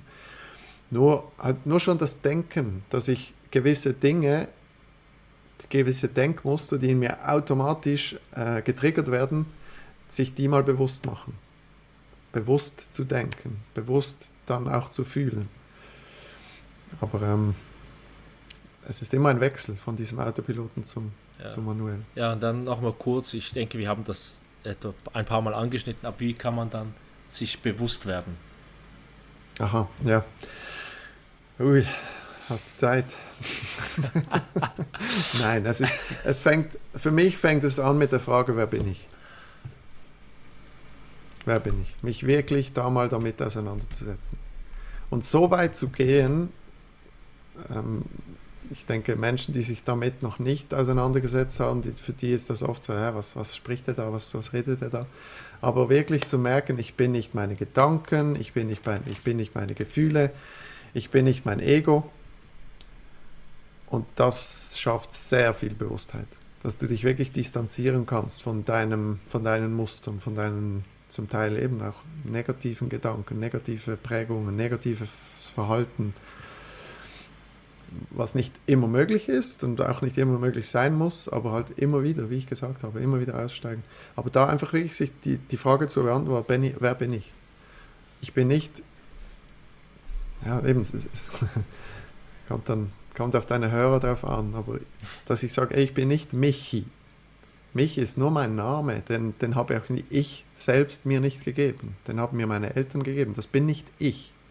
Und auch alles, was ich denke, ist ja nur ein Resultat von all dem, was ich in meinem Leben gelernt habe, von dem Wertesystem, von all den Informationen, die in meinem Leben, in meinem Kopf gespeichert wurden. Das bin nicht ich. Das ist nur der Output, der von meinen Informationen, von den Programmen in meinem Gehirn produziert wird. Und sich das mal bewusst machen. Wer bin ich? Dass ich, was auch immer, gewisse sagen, ja, ich bin meine Seele, ich bin mein Geist, ich finde noch schön, ich bin reines Bewusstsein, ich bin Gewahrsein, das ist auch so ein Begriff. Und aus dieser Sicht, aus dieser Perspektive des Bewusstseins, das Leben zu betrachten, sein eigenes Leben zu betrachten, sein Ego zu betrachten. Ich sage immer, also unter Ego verstehen ja viele, ja, Egoismus und weiß ich was. Nein, Ego verstehe ich einfach nur, Michi ist mein Ego. Das ist die Figur, die aufgrund von meinen Prägungen, von meinen Informationen, die in meinem Gehirn gespeichert sind, entstanden ist. Das ist mein Ego. Wie eine Figur. Wie in einem Film. Und jetzt kann ich mich entscheiden, bin ich die Figur in dem Film oder schaue ich den Film? Also mein Leben. Und da braucht es diese Frage, wer bin ich? Und mit dem Beantworten dieser Frage, da komme ich sehr weit. Und dann, ja, wie geht man dahin? Einfach beim Spazieren, beim Arbeiten oder geht man da in eine relaxed, also in eine entspannte Situation auf dem Sofa, im Wald spazieren oder in der Meditation? Oder geht man da zum Hypnotiseur? Das ist eine sehr gute Frage. Habe ich mich auch schon ganz oft gefragt, was sage ich da auch meinen Klienten, wenn das Thema ist. Aber für mich ist es eher ein meditativer Zustand, ein konzentrierter Zustand, in dem ich eben die Gefühle weglasse, weil die Gefühle werden ja auch nur durch das Konstrukt meines Egos, durch die Informationen die in meinem Gehirn sind, produziert. Also versuche ich mich da zu distanzieren. Ich versuche das Ganze so rational wie möglich, wirklich aus dieser Beobachterperspektive, aus dieser meditativen Perspektive zu betrachten. Mich zu lösen von diesen Wertungen. Eher meditativ.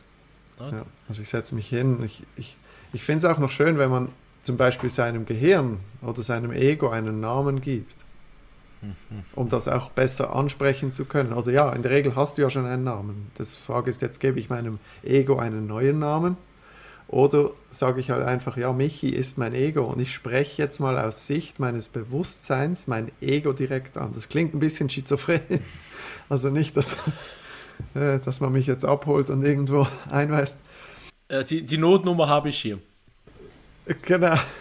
Also das kann unglaubliche, also man nennt das oft auch so in in dieser Persönlichkeitsentwicklungswelt so der Moment des Erwachens, wo man merkt, hey, stopp, das bin nicht ich.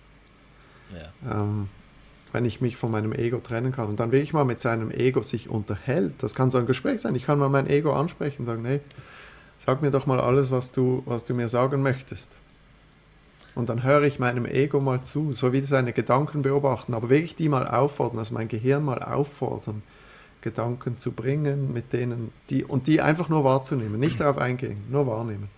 Und dann auch feststellen, wie es immer ruhiger wird, weil wenn ich nicht auf diese Gedanken eingehe, dann werden die immer ruhiger. Das ist wie wenn du mit dem Menschen sprichst, aber nicht auf das eingehst, was er erzählt.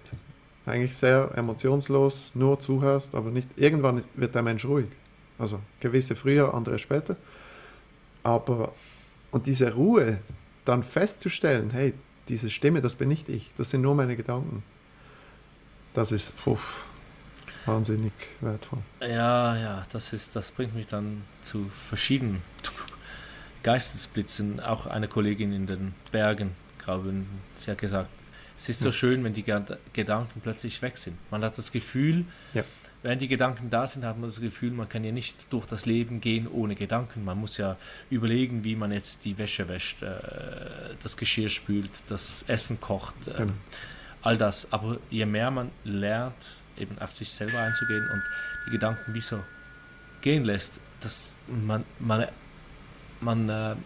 wird mit mehr fertig als vorher, weil man macht einfach, ohne die Gedanken dazwischen kommen. Das andere ist auch eben, dass man spricht mit dem Ego oder gibt dem Ego einen Namen. Jetzt weiß ich nicht mehr, wie die Frau heißt, die unterrichtet über Innovation, oder wie war das? Intuition, nicht Innovation. Intuition und Kreativität. Und sie spricht auch vom dem Ego einen Namen geben. Fühlen, was ist das Ego? Weil das Ego ist wie ein untrainierter Hund. Sie nennt das untrainierten Hund. Der dann uns steuert und dann muss man links und rechts, also wie jetzt mein Hund, die zieht immer Richtung Autos. Da kann man dann nicht so relaxed, also so entspannt durch die Straßen ziehen, weil man immer irgendwie auf den Hund aufpassen muss, weil der nicht richtig trainiert ist, nicht schön bei Fuß geht und dann den kann man ja auch mal frei laufen lassen, wenn der Platz da ist.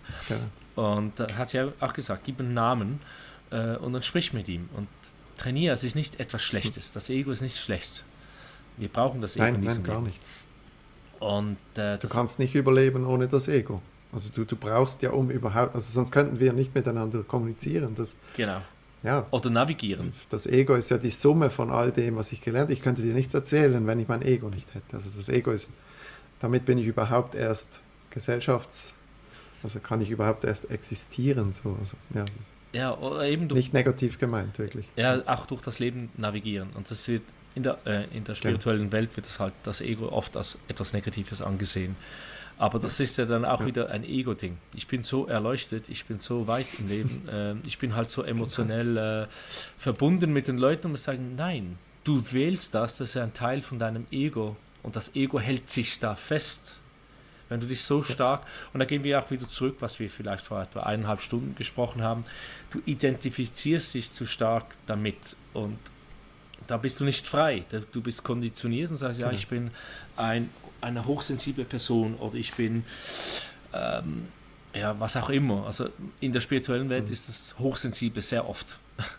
Oder ich bin nicht vom Ego gesteuert und dann ist man wirklich dann vom Ego gesteuert, weil das Ego sich damit identifiziert und man ist nicht frei.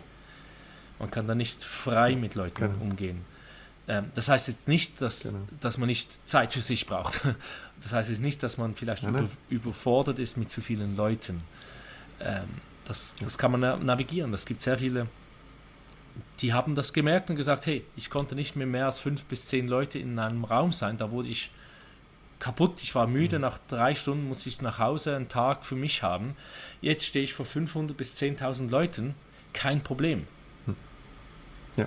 Weil ich habe mich davon gelöst, von der Selbstidentifikation oder mit dem Ego, wie du vorhin gesagt hast. Was bin ich? Wer bin ich? Das ist nach die Frage, was heißt das authentische Selbst zu finden? Das ist ja auch ein spiritueller Weg, ein Erwachen. Was heißt authentisch zu sein? Und ich bin authentisch, wenn ich nicht wie Michael in der Welt agiere. Genau. Ja, du bist dir bewusst, was dein Ego ist, was dich ausmacht, und dann nicht ein anderes Ego, ich versuche nicht ein anderes Ego zu sein, als das ich bin. Also das ist so ein bisschen, ja, Ja, zu dem stehen und ja. Es ist schwierig. Ich denke, und für mich, also du siehst, also ich bin jetzt überrascht, wie gut es eigentlich ging auf Deutsch, weil ich noch eher im Englischen denke und agiere. Hochdeutsch ist doch schon einige Jahre her, auch das Konsumieren auf Deutsch. Aber wir haben ja auch gesagt, wir möchten mal auf deinen Kursus eingehen. Jetzt haben wir schon so lange geredet, aber ich denke, vieles, was du im Kursus hast, reflektiert auch wieder zurück auf das, was wir hier besprochen haben. So, was ist der Kursus, den du anbietest? Ein Online-Kursus und wie sieht der grob aus? Was lernt man da? Was unterrichtest du? Ja, und wo findet man den? Also man findet den auf der Internetplattform Institut für geistige Entwicklung ist da drauf. Das ist ein Institut von Gabriel Palacios in Bern. Und da biete ich den an. Der nennt sich Key Motion. Ebenso Key und Emotion, also Key Motion, also Emotionen als Schlüssel zum Erfolg oder was auch immer Erfolg ist. Das ist noch ein bisschen so ein Reizwort für viele. Erfolg. Aber wenn ich glücklich sein möchte und dann glücklich bin, dann ist das Erfolg. Also Erfolg muss nicht nur finanziell oder weiß ich was materiell sein. Erfolg ist immer dann, wenn glücklich zu sein, ist ein Erfolg. Und in dem Kurs geht es darum, halt den Menschen, also sehr viele Dinge, die wir jetzt schon besprochen haben, um einfach mal den Menschen aufzuzeigen, wie wichtig sind die Emotionen, wie stark steuern uns die Emotionen und dass die halt auch wirklich dafür verantwortlich sind, ob ich Dinge tue oder nicht. Also ich bin eigentlich auch dadurch, oder der Grund, warum ich diesen Kurs gemacht habe, ist, dass ich mir gesagt habe, hey, so viele Menschen wissen, was sie tun sollten, tun es aber nicht. Was braucht es, damit man etwas tut? Und dann, mit dem halt recherchiert und gemacht und gelernt und hin und her und über neurowissenschaftliche Dinge, psychologische Dinge, mit all dem, was ich in der Ausbildung gelernt habe und so weiter. Und dann wirklich gemerkt, hey, die Emotionen sind eigentlich der Schlüssel von dem Ganzen. Die Emotionen sind das, was mir die sogenannte Disziplin, die Motivation überhaupt erst geben. Weil viele sagen ja auch, ich kann das nicht machen, weil ich hab keine Disziplin. Ja, nein. Quatsch. Wenn du die nötigen Emotionen hast, die den Willen in dir auslösen, etwas zu tun, dann hast du die Disziplin. Also dann verhältst du dich diszipliniert. Und da geht es wirklich darum, den Menschen so zu zeigen, hey, wie wichtig sind denn diese Emotionen, dass sie auch verstehen, wie sie selbst funktionieren, dann auch mehr Akzeptanz dem gegenüber, was sie tun, Akzeptanz dem gegenüber, was andere Menschen tun, weil man einfach merkt, wir sind alle etwa gleich, wir funktionieren alle gleich, sind zwar anders programmiert, aber funktionieren alle gleich. Und wenn man das verstanden hat, dann sich für sich halt dann auch nützen, oder mit dem Finden des Sinns, Finden der eigenen Werte, mit Übungen, dass man das wirklich bis zum Kern so macht, um für sich das rauszufinden, dann diese Emotionen für sich nutzt. Also man schaut, hey, was will ich denn aktuell? Ist das wirklich in meinem Sinn? Tue ich wirklich das, was ich möchte, oder tue ich das, was ich glaube zu wollen? Und dort halt auch mal aufzuräumen, gewisse Ziele vielleicht über Bord zu werfen, weil man merkt, das sind nicht meine wirklichen Ziele. Ich meine nur das zu wollen, weil mir das vielleicht Social Media oder irgendwas eingeredet hat. Und dann halt neue Ziele definieren, diese Emotionen zu verstärken, also förderliche Emotionen verstärken, hinderliche Emotionen oder Emotionen, die mich bremsen, eher zu reduzieren oder auch zu nutzen, zu durchleben, wie man das auch immer sagen kann. Emotionsquellen finden. Leidenschaft ist auch ein Thema. Wird auch immer wieder genannt, wenn man Erfolg haben möchte, wenn man etwas erreichen möchte, dann braucht man eine gewisse Leidenschaft. Und ich bin überzeugt, dass jeder Mensch für etwas eine Leidenschaft hat oder finden kann. Und dass man sich da wirklich mal damit auseinandersetzt. Gewohnheiten ist ein Thema.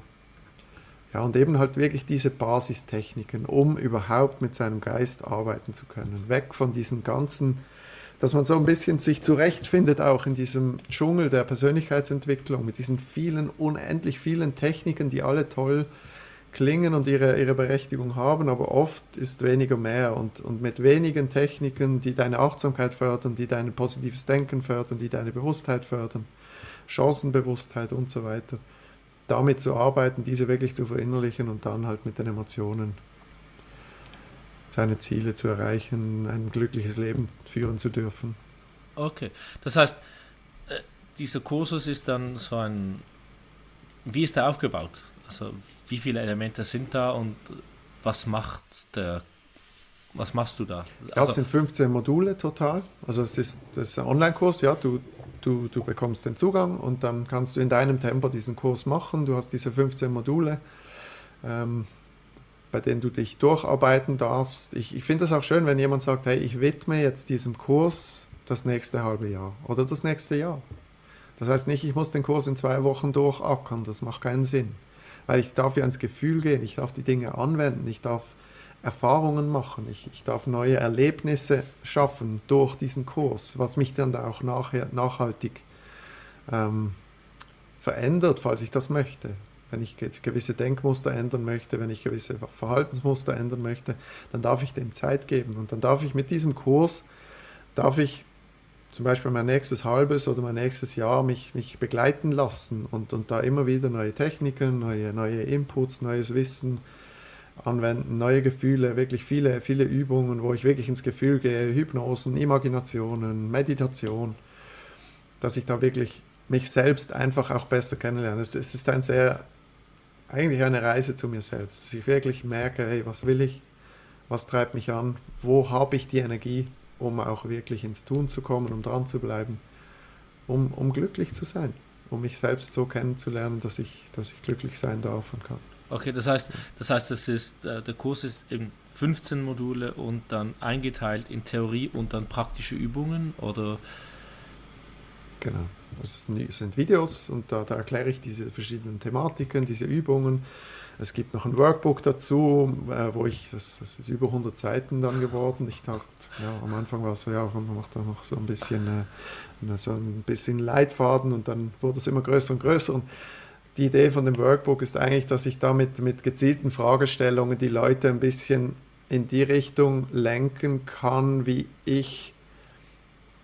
also nicht wie ich das möchte, am Ende muss jeder selbst wissen, wo er hin möchte, aber falls vielleicht gewisse Inhalte falsch verstanden werden, wenn man das so sagen darf, dann kann ich die Leute mit den Fragen vielleicht wieder in die Richtung lenken, wie ich den Kurs, was ich mir beim Kurs gedacht habe. So. Und alleine durch das Beantworten dieser Fragen, denke ich, wirst du dich selbst so stark wieder besser kennenlernen, dass da schon alleine durch das schon viel in dir passieren kann.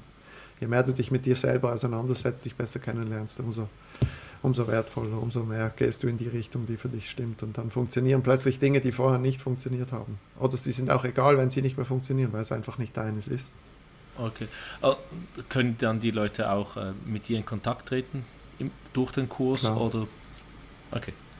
Also es gibt, ich bin nicht abgeschottet, man kann mich erreichen, man findet meine Telefonnummer, man findet meine E-Mail-Adresse im Internet beim Kurs. Okay. Und was wir auch machen, da wird jetzt im Juni oder Juli, ja, jetzt demnächst wird der erste Live-Call stattfinden, um so auch Fragen beantworten zu können, die in dem Kurs entstanden sind, um die Leute noch ein bisschen besser noch zu begleiten, um gewisse Dinge noch ein bisschen mehr auszuführen, vielleicht noch eine Übung zu machen, so Live-Calls für die Teilnehmer dieses Kurses. Genau, gibt es auch noch. Ja. Okay. Das ist cool. Ja, diese Live-Calls, die wurden etwas mehr populär die letzten paar Jahre. Ja, genau. Ja, dann, wir sind schon ziemlich bald bei 2 Stunden angelangt. Ich weiß nicht mehr, ob... die Zeit fliegt. Ja, ich könnte sicher noch eine Stunde mehr Fragen stellen. Ist einfach die Frage, wie lange die Zuhörer noch Energie haben. Aber auch dieses Video muss man nicht an einem Stück schauen. Das kann man auch über mehrere Teile schauen. Das mache ich so. Jetzt weiß ich, du arbeitest auch an einem Buch. Und das Buch war zuerst gemeint als Begleitung zum Kursus, aber es wird etwas anderes. Oder wie sieht das aus? Was können die Leute erwarten, wenn das Buch dann mal fertig ist? Was ist der Inhalt und... ja, was Die ist unendliche Geschichte. die gibt es schon. Nein, die Ursprungsidee war wirklich das Buch zum Kurs, wo ich vielleicht gewisse Inhalte noch ein bisschen ausführlicher behandle. Und ich habe mich halt in den letzten Monaten, Jahren auch wieder oder auch mit dem Erstellen dieses Kurses wieder selbst so viel weiterentwickeln dürfen, wieder so viele neue Erkenntnisse. Und ich habe mich da nicht wohl gefühlt, wenn ich habe so gedacht, ja, ich will das den Leuten nicht vorenthalten. Ich will diese neuen Erkenntnisse, dieses gewisses noch größere Bild irgendwo auch noch in dieses Buch mit reinpacken. Und dann wird es halt jetzt nicht das Buch zum Kurs, sondern es wird ein Buch, in dem sicher die Inhalte dieses Kurses auch abgebildet sind, aber es wird noch ein bisschen größer. Eben, ich muss jetzt schauen, dass es nicht zu groß wird, weil die unendliche Geschichte gibt es schon. Ja, aber das ist so ein bisschen ein Lebenswerk, fühlt es sich an. Es ist so, für mich ist es so auch die Idee, wie wenn meine Kinder nur ein Buch zum Thema Persönlichkeitsentwicklung lesen, jemals in ihrem Leben, und es ist mein Buch, dann möchte ich, dass sie eigentlich das Wichtigste also durch das Buch vermittelt bekommen. Also das Wichtigste ist natürlich noch schwierig, was braucht ein Mensch, aber ich denke, so die Basis für Glück und Erfolg, ich habe auch noch keinen Titel, aber es geht so in die Richtung. Einfach den Menschen zu zeigen, auch sehr praktisch zu zeigen, erklärbar zu zeigen, was ist Glück, was ist Erfolg, wo kommt das her, wie erreiche ich das mit einfachen Techniken, bei der Basis bleiben, einfach bleiben. Aber eben, es wird dann halt trotzdem schnell sehr groß, weil ich es halt wirklich so rund machen möchte, dass es in sich geschlossen funktioniert. Okay, also ich denke, wir machen dann nochmal eine Episode nur über das Buch. Irgendwie vielleicht in einem Prozess, wie kommt man auf die Idee, ein solches Buch zu schreiben, wie kommt man vorwärts und so weiter. Das könnte vielleicht auch noch interessant sein für ein paar Leute. Genau. Dann, ja, um irgendwann mal auch zu einem Ende zu kommen, obwohl eben, wie gesagt, wir können da noch ein paar Stunden zuhängen. Hast du irgendwelche Call to Action oder Advice, eben etwas Praxis? Also wir haben ein paar verschiedene praktische Beispiele gestreut durch das ganze Interview. Aber hast du irgendetwas, dass du sagst, okay, ich habe noch etwas, das ich die Leute gerne aktivieren möchte, was sie mitnehmen können? Ja. Ich glaube, man merkt, ich habe Mühe, mich kurz zu halten. Aber ich gebe mir Mühe. Nein, ich denke, wir haben vieles schon gesagt mit Praxis. Eben bleibt einfach, lebt euer Leben, macht wirklich viele Erfahrungen und genießt es, euch auch so immer besser kennenzulernen. Findet so das, was euch erfüllt, was euch wirklich begeistert. Und wozu ihr auch dadurch die nötige Energie habt, das zu tun. Und verliert euch nicht im Dschungel der Persönlichkeitsentwicklung, sondern haltet euch wirklich an die Basis wie Achtsamkeit, Dankbarkeit, Chancenbewusstsein und Bewusstheit, um glücklich zu sein. Ich denke, dass, wenn man sich daran hält, fährt man schon mal nicht schlecht. Okay, ja, das ist sicher sehr gut. Achtsamkeit, Dankbarkeit sind schon zwei sehr gute Punkte. Ja, wo können Leute dich finden oder wo getraust du dich, dass die Leute dich suchen? Also ich habe eine Homepage, man findet mich im Internet unter mindset.ch, also nicht, dass ich jetzt nicht weiß, wie man Mindset auf Englisch schreibt, aber mein Name Mindset einfach mit einem N in der Mitte, mainzet.ch, dort findet man mich. Ich bin auf Instagram, ich bin auf Facebook. Ja. Ich denke, die mich finden wollen, die finden mich. Ja, das heißt, entweder auf einem Online-Kurs, Webseite oder dann... Oder genau. Also Institut für geistige Entwicklung. Genau. Unter dann Michael Mindset. Das ist der Kurs. Keymotion. Genau. Super. Keymotion. Ja. Habe ich irgendetwas vergessen, was jetzt auf deinem Herzen liegt, das unbedingt raus muss? Ich denke nicht. War ein echt tolles Gespräch. Wirklich sehr cool. Nee, ich denke nicht. war wirklich gut. Ja, Vielen, vielen Dank. kein Problem. Und ich habe noch hunderte Fragen, aber eben dann sprengen wir, glaube ich, die Achtsamkeit unserer Zuhörer. Und eben für die Zuhörer, also ich habe nicht sehr viele Interviews auf Deutsch jetzt, aber ich versuche die verschiedenen Sprachen, die ich spreche, auch in Interviews umzusetzen.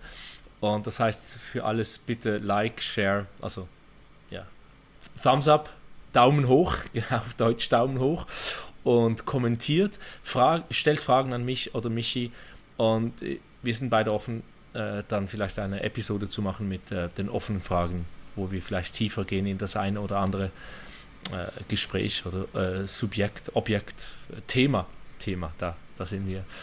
Und mit dem, also ihr findet mich, der Oliver Schirach Show. Oliver Schirach gibt es 2, mich und jemanden in Frankfurt, der mit Banken zu tun hat, also das bin ich. Auf Facebook, Instagram etc. Schirach versuche ich zu halten und ja, ich bin auch offen. Und falls ihr möchtet, dass ich euch interviewe mit eurem Thema, also auch Nahtod oder Spiritualität, alles mögliche, Persönlichkeitsentwicklung, einfach an mich schreiben, kontaktieren. Auf Deutsch, Englisch, Dänisch, Französisch, Italienisch, Spanisch etc. Nicht alles geht so gut wie Deutsch. Also, vielen Dank nochmals, Michi, für die Zeit. Danke auch. Vielen Dank. Und wir werden etwas weitersprechen in Behind the Scenes. Irgendwann mal kommt das auch noch für euch. Und bis zum nächsten Mal, liebe Zuhörer. Tschüss. Vielen Dank.